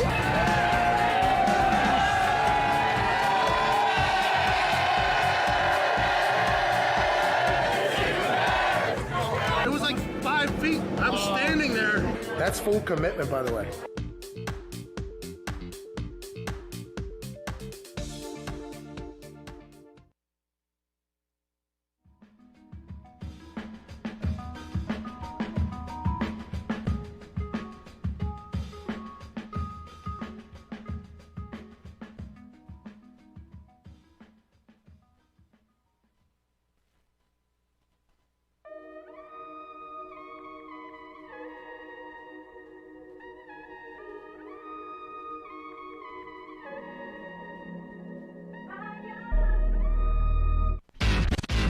Do not talk about Pat McAfee. Do not talk about Pat McAfee. One fight at a time, fellas. The Pat McAfee Show. That's right. Oh, I couldn't find it. Oh, yeah, you did. Let's fix that car. Welcome back to the show. I need to let you know that Canada CBD has done it again, folks, and they charged forward and solved the biggest problem that everybody has. Cost on good shit. Candidates listen have delivered from a $17.99 tin of tobacco-free dip to the new everyday low price of $9 $299. Wow. You may ask yourself how, and the answer is simple: by bringing manufacturing in-house and building a facility in the heart of CBD and cannabis, Humboldt County, California. It's the same amazing product at a new everyday low price. Nothing has changed besides more capital in your pockets to bet on Sunday. Head to CannabisCBD.com and use promo code LIPBOOMERS for 15% off the new prices and enjoy affordable luxury. No need to break the bank to kick bad habits. Cannabis CBD is now able to be a part of your lifestyle or dipping rotation. Once again, head to CannabisCBD.com and use promo code LIPBOOMERS. That's CANNADIPS CBD.com and use code LIPBOOMERS, LIPBOOMERS, to take advantage of the new everyday low price. If you need to kick the chewing habit of tobacco, which you do, look out for yourself here. There's a beautiful alternative that has CBD in them.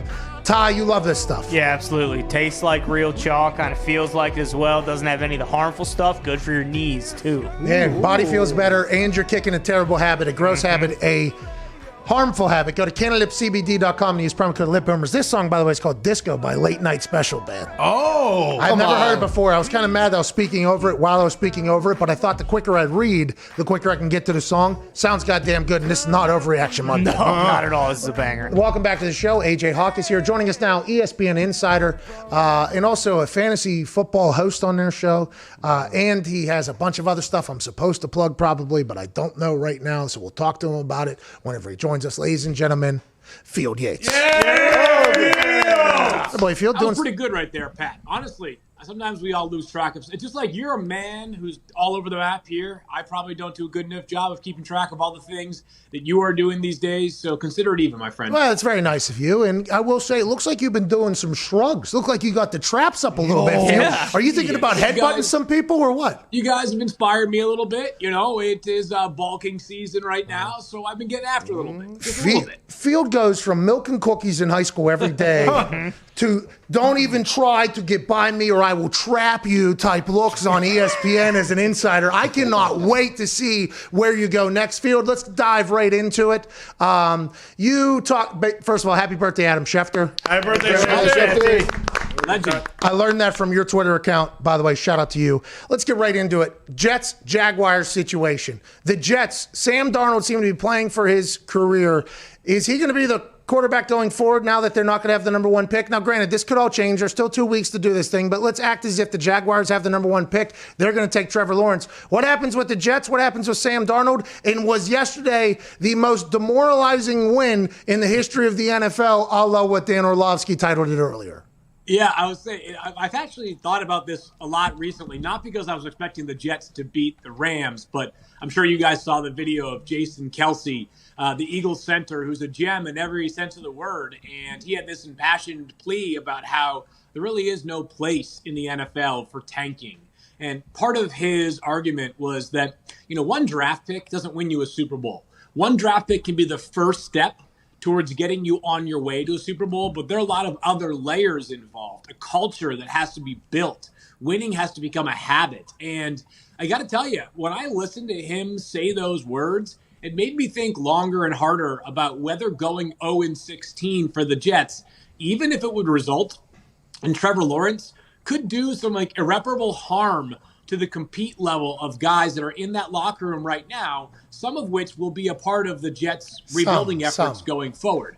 That being said, are you in disagreement here? No, I'm saying with what you're saying, I like that speech as well about the winning culture. And I was on the last team that didn't get their first win until this week or whatever. And Andrew Luck was sitting on stage, and there's rumors of people crying in the organization executive level because we potentially lost out on Luck. But whenever you're talking about building and winning culture and everything like that, the turnover from this year to next year for that Jets team is going to be vast. I mean, that is going to be a massive one. I don't know if, you know what I mean? I don't know.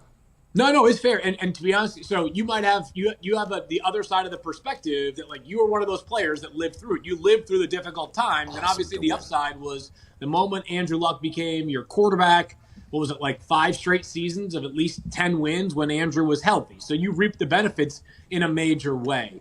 It's interesting to think that yesterday may well have contributed to Sam Darnold's job security because if the Jets had the first overall pick in the upcoming draft, I just think from a business standpoint, and I mean football business, not just like putting butts in seats, but like football business, he's too valuable of a commodity that even if you like Sam Darnold, you have to take Trevor Lawrence first overall. And if that means trading Sam Darnold and maybe at less than whatever his peak value would be, that's okay because Trevor Lawrence is that special. But I don't know exactly where NFL evaluators will land on Justin Fields.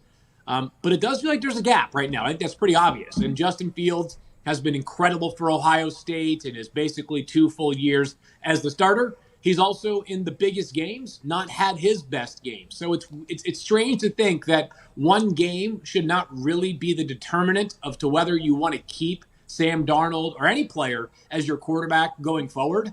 But that could be the net result of yesterday, because if the Jets wind up with the second pick, maybe they'll get a trade offer for someone to move up. But if they're sitting there at pick 2 and the opportunity is take Justin Fields to compete with Sam Darnold, probably beat him out right away because he's the number 2 overall pick, or maybe draft Oregon left tackle Penei Sewell.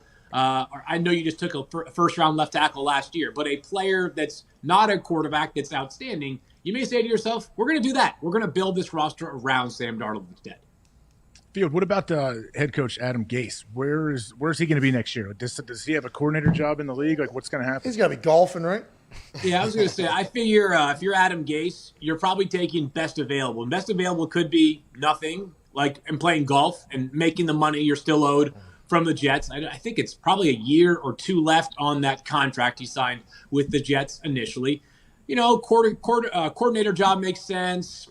There are also the assistant head coach roles, the offensive analyst roles. If guys want to be in the league on the coaching level, it seems like a lot of coaches, fired head coaches specifically, if they want to be in the league, they'll probably find a role. It can't be guaranteed to be a great role in terms of power and influence, but usually they can find something, and then they just have to make the decision. Is there something better which does not involve working in football for a year? And we've seen this recently. We've seen coaches be away from the game for a year and in some ways increase their value or reestablish it, whether it was a good decision by the teams that hired them or not. But Mike McCarthy spent a year away from football, went and studied analytics and all that. Yeah, he did every day. He's the Cowboys head coach. Yeah, and we can debate the merits of that, obviously, now. The Cowboys have been terrible. And then same thing, though, I think Marvin Lewis is a coach that maybe will be amongst the names mentioned for however many vacancies we have. We've already heard it a little bit. And Marvin Lewis, a guy who's obviously been away from the game at the professional level for a couple of years, has sort of reestablished his value, because as frustrating as it was for the Bengals at the end of his tenure, anybody who's old enough to remember what the Bengals were like before Marvin Lewis would tell you that they would take the stability and the consistent appearances in the playoff that Marvin Lewis coached them to during that long tenure of his 16 years in total. Okay, let's talk about the Buccaneers. Let's say that they don't go on this magical run and win the Super Bowl. I'm not saying they're not. Okay, I got attacked for even asking if they stink on the internet yesterday, and I got a coach/player of their team called in today to tell me to go to hell, basically.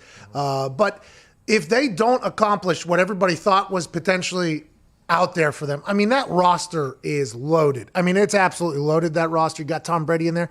Do you think Bruce Arians is the coach next year still if they don't go on a run? Or what do you think is the situation in Tampa next year if they don't win a Super Bowl this year or don't even make the NFC Championship this year? Yeah, my belief is Bruce Arians will be the coach next year. I don't have any reason not to believe that, but I also would think that we all understand the dynamic that's different about the Bucs this season compared to every other team. When in recent NFL history has there been a situation where a team hired a coach, or I guess not hired a coach, but made a significant decision at head coach or quarterback, and within a year, immediately there was talk about the need to potentially change things if you don't reach the Super Bowl right away? And I think the only analog we have for this is probably Peyton Manning signing with the Broncos, right? Yeah. And he did obviously go to the Super Bowl with John Fox as the head coach. But as we know, John Fox was not the head coach. He got ousted after that. And they ended up going to Gary Kubiak, who led them to a Super Bowl eventually with Peyton Manning and obviously that great defense out there in Denver. So I just mentioned that only because we all know how this business works, right? And the Bucs didn't sign Tom Brady as the beginning portion of a 5-year plan.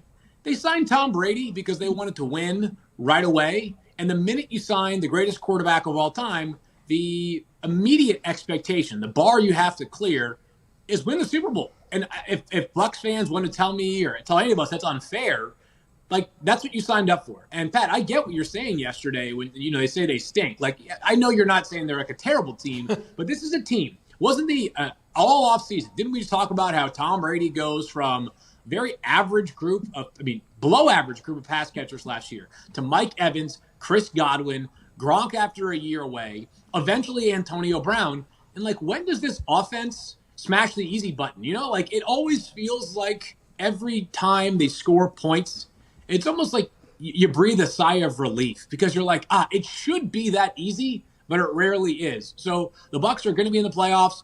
They're not going to be a team anybody wants to face because they have Tom Brady. But I think they probably, if they got some truth serum in them, would also tell you, like, this has not been as smooth of sailing as a lot of people anticipated this year. Hey, what about Josh McDaniels? Is he still going to be like a hot commodity? I know the Patriots are dead. They're not going to make the playoffs, but is he still one of those guys? I've always laughed at when coordinators go from top candidates one year to off the radar the next year. Like if Josh McDaniels has been considered a really good head coaching candidate for the past few off seasons, and I understand that obviously he left the Colts at the altar, but I'm talking about even. Oh yeah, they had press conferences already set up. That's right. But like, so speaking of Indy, like a couple of years ago, Matt Eberflus, their defensive coordinator, was considered a top candidate for coaching jobs. Now timing kind of got in the way, and then last year, no one said a thing about him. Why? Like, did he become a less great coach? My answer is no. And like, I think Eberflus will be right back in the head coaching carousel this offseason. Heck, their offensive coordinator, Nick Sirianni, might be as well. And I always think to myself, like, nothing really has changed. Like, the guy is the same coach he was a couple of years ago when we considered him a really good candidate. So I think if people thought highly of Josh McDaniels 2 off seasons ago and last offseason, I think his name will be in the mix. We also know that although it's general managers making some of these decisions, we also know that ownership is involved in a lot of these decisions. And I do believe that owners are particularly impressionable, right? I mean, they see the internet. They watch, a lot of NFL programming, the Pat McAfee show and more. And they're listening to what we people do have are one saying owner that about does these candidates, right? Right. Like right now, if you were to do sort of an arbitrary Q score for Josh McDaniels and his sort of coaching cachet, it's lower than it was in previous years.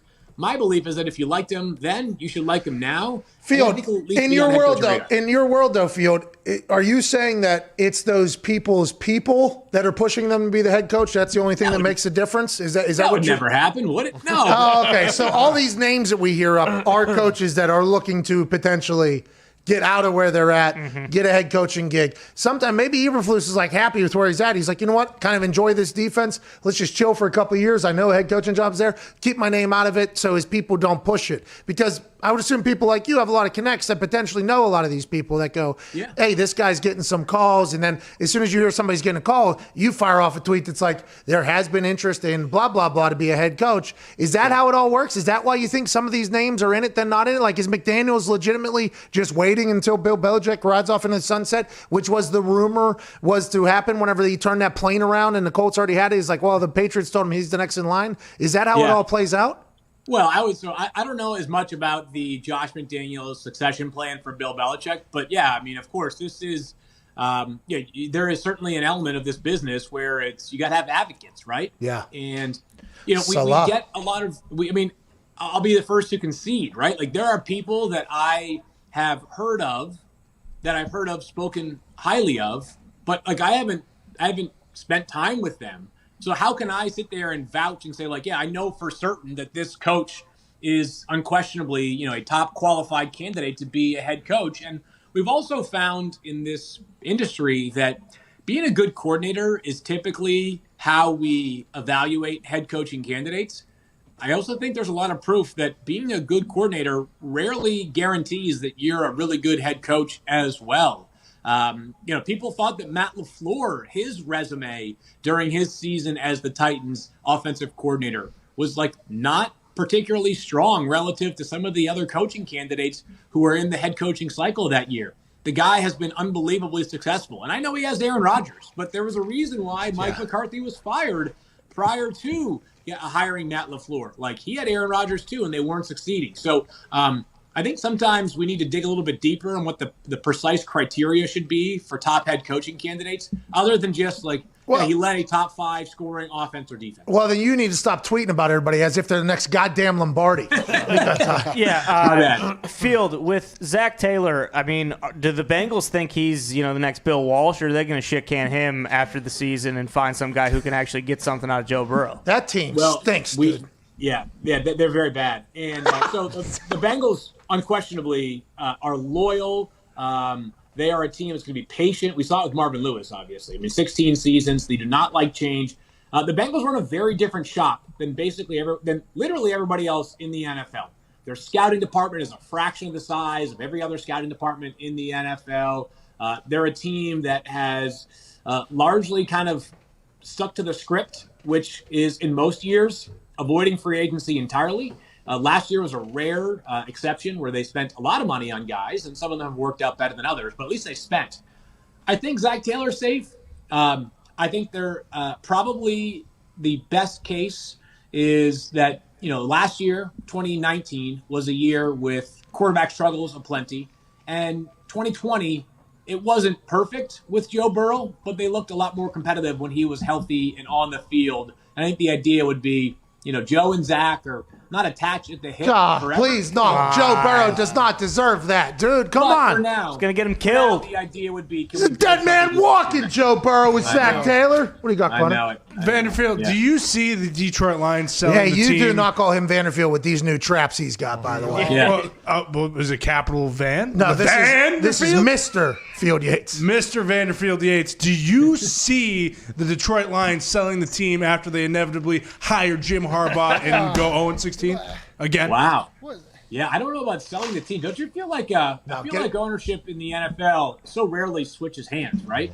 I know David Tepper bought the Panthers a couple of years ago. The Kahn family bought Jaguars a handful of years ago.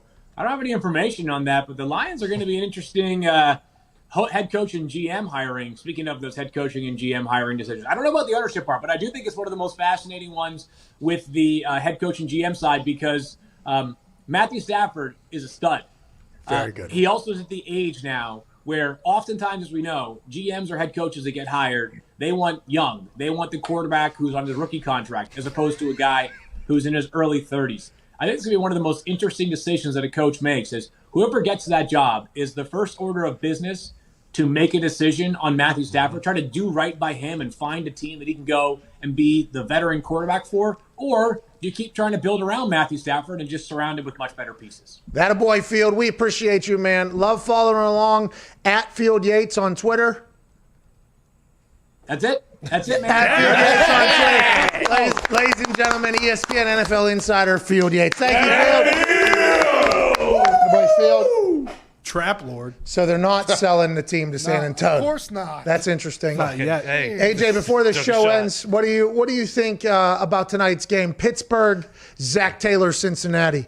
The last conversation we just had, we all alluded heavily to the thought of why is this guy still a head coach in the NFL? Seems to have zero success. They have a chance tonight to put the Steelers on a 3-game slide here towards the end of the season after winning 11 straight, AJ. I think it's the scariest game possible for the Pittsburgh Steelers. Oh, yeah, me too.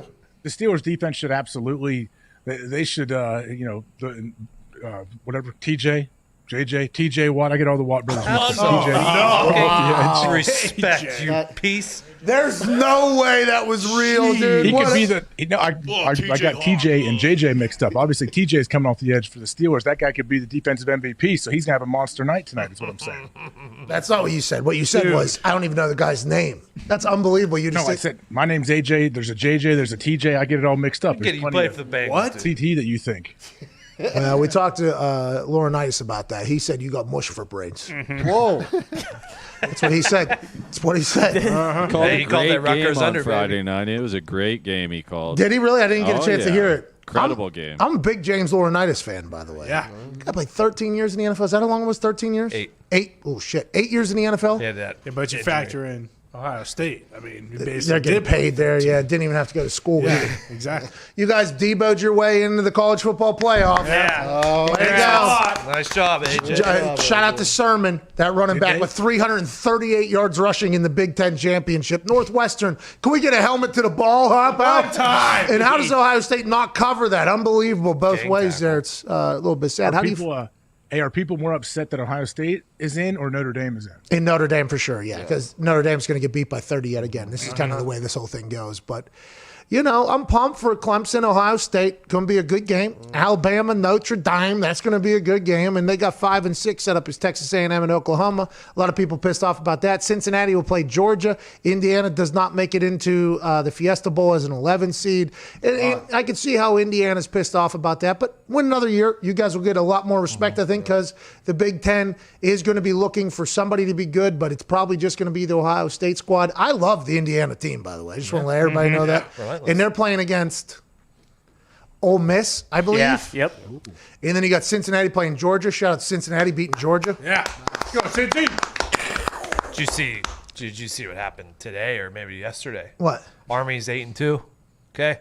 They don't get invited to a bowl game. 2-8 South Carolina gets to go to a bowl game. What? Wow. True. South Carolina should do what LSU did and ban themselves from the bowl game. Self-imposed. So that Army, the people that are going to protect this country at some point, can get into a goddamn bowl game. Unbelievable, AJ. It's because of Ohio State. Well, what's the reasoning behind it?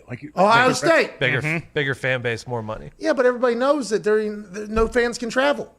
The Gasparilla Bowl, you can. Who? The Gasparilla Bowl. Okay, yep. Is that one you normally... That's not where I go, but, the Gamecocks will flock down there. I can't believe they're letting 2-8 schools in bowl games. That's unbelievable. I thought This year, Nebraska opted out, and all they want to do is play damn football.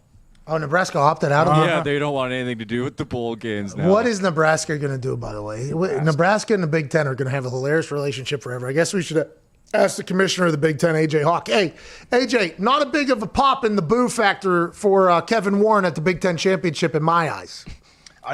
I made my kids be quiet and try to turn it up. I almost see how much they're booing this dude, but I didn't hear a whole lot. Me neither. Not players, by the way, didn't even give there wasn't even a smart ass this guy sucks. There wasn't even any of that. You know what I mean? Because General Bob fell off the radar. General Bob has let the troops down. I think a lot of people say that. Let's answer some phone calls. Who do you got, Cincinnati or Pittsburgh tonight? I got Pittsburgh, but I'm scared for them. I'm scared that this is an absolute terrible trap game for them and something terrible could happen, but I still feel, they should win. They had their trap game on a Tuesday afternoon against the Washington football team just a couple weeks ago, and then the Bills, who are a very good squad, beat them. If they lose this game, not only is it AFC North in question now with the Cleveland Browns surging, but also Evan Fox will no longer be a Pittsburgh Steelers fan if they lose tonight. Yeah, I'm not worried about this one. The Steelers have been smacking the bongles around since Boomer Esiason was playing down there. Steelers win and they cover. All right, let's go to Tony in Manhattan. Tony, what's going on, man? That's a Steelers. Guys, I got to tell you, I am enjoying so much these Aaron Rodgers conversations that you have. It's off the chart great radio. And every time I watch him on the games live, I'm thinking about conversations you guys spoke about. And I knew the guy had game based on his off-the-field exploits, which was, legendary. I also thought he was a great dude when he was playing when he was a backup to Favre when he first got drafted, and never complained, never said anything. Just a team guy. Doesn't get talked about. How do you not root for that guy? He's cool as can be, on the field, off the field. And then to hear him talking to you guys on the radio like it's just one of the other guys, like in a room, it's just classic radio, and it just changed the way I watch the Packers play football. The guy's just a great dude, and it's. Thank you, Tony, in Manhattan, Indiana. Appreciate that. Nice. Let's go to White Falcon in Kansas, Indiana. What's going on, White Falcon? Hey, Pat. Just wanted to let you guys know that you're probably the best small regional show in America. Thank you. Thank you. Thank you, White Falcon. I got a question for you, okay? So Alan Bell from CBS Sportsline tweeted today, since 1980, there have only been 2 road favorites of 11-plus points coming off of back-to-back losses. 2019, the Chargers were minus 14.5 Miami, won by 20. In 2018, the Los Angeles Rams were 14 at Arizona and won by 22. So does that mean we're going to hammer Pittsburgh at minus 14 tonight? And did you hear what Evan Fox just said. Evan Fox said they've been hammering the Bungles since Boomer Esiason was taking dropbacks over there in Cincinnati. They haven't updated the building, the facility, nothing since then, so nothing else is going to change. I think that is why we potentially hammer the Steelers tonight, but betting on the Steelers does come with one of those little paddle things, the clear things, because it is going to be a ride tonight. What do you got, Diggs? As a road favorite of 10 or more points under Ben Roethlisberger, the Steelers have gone 2-11 against the spread. Big Ben is a double-digit favorite, 13-24 against the spread. Nice. Yeah. So it sounds like they played down to their competition. It sounds like this is going to be a tight game tonight. Probably a snooze fest. Get ready for it. Let's go to Chris in Michigan. What's going on, Chris? Hey, Pat. How you guys doing? Hey, Michigan, Indiana. How is it this time of year? Not good, not bad, I bet. What do you want to talk about, pal? I forgot what I was going to do. It was good, though. Little sign off, maybe. I forgot what I was going to do. All right, Chris. I'm sorry about that. It's a hell of a spin. Let's go to Mario in Chicago, Indiana. What's going on, Mario? Hey, how's it going, Pat? How are you and the boys doing out there? Hey, not too shabby, Mario. How about Maserati Mitchell Trubisky getting back under the Well, hey, I'm sorry, but I'm a Seattle Seahawks fan. Congrats on the playoff clip. Thank you. You know, hey, we're consistent in making the playoffs, unlike the Bears. Sorry, Zito. Two games out. Sorry, Two games sorry. out. But Two games out. 2 games I left. just- 2 games out. But real quick, shout out Zito, shout out Ty, shout out Boston Connor. Y'all are amazing. Shout out Tony Diggs. Y'all are amazing out there. Real quick, Overreaction Monday. I know. First time betting on the book. First time betting on the sports book. Had a 15-game parlay, and the Jets decide to ruin my 15-game parlay. That's going to happen, Mario. Listen, that's the way. Gambling, baby. Hey, That's but no, your next one's going to be your best one, pal, and we're pulling for you to really get going there. AJ, we got about a minute left here on Sirius XM. Do you have anything to say to the beautiful people listening around the region? Well, I just wonder, what will the true Pittsburgh fans feel like tonight? How will they react if they get beat tonight? Like Foxy, you could tell me. Yeah, I'm done being a fan. If the Pittsburgh Steelers lose tonight, AJ, done with the franchise. And we will rejoice. Who's we? Who's The we? real Steeler fans. What? Zito, what's the poll say? Final check-in before Chris Mad Dog Russo with Mad Dog Unleashed. Yep. If you're Trevor Lawrence, where would you want to go? And Jets is 20.7% and Jaguars 79.3%. That one's a 31% chance that the Jets get the first pick of the draft, so that means 69% Jacksonville. Steve Kornacki told us last night on Football Night in America, was a good hit by him. That'll be interesting to follow along with. Can't wait to react to this Steelers-Bengals snooze fest going on tonight. We got great guests tomorrow. Aaron Rodgers. Hell yeah. Big win on Saturday. Did that change his body at all, playing on Saturday? Also, some more questions. Can't wait to chat with him. A real legend and pioneer on national radio, Chris Mad Dog Russo, will be next. His show will be better than ours. We promise you that. Mad Dog Unleashed on the other side. You got 6 minutes. Cheers.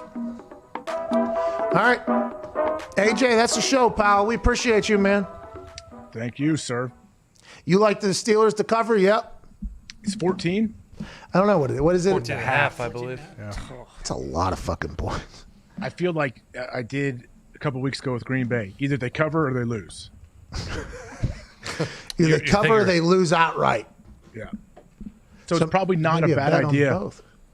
I don't think it's a bad idea to throw a couple bucks on the Bengals. What are the odds for them? Money line's probably pretty good. So, yeah. So if there is a way we can mathematically, units wise, take advantage of what you are referring to.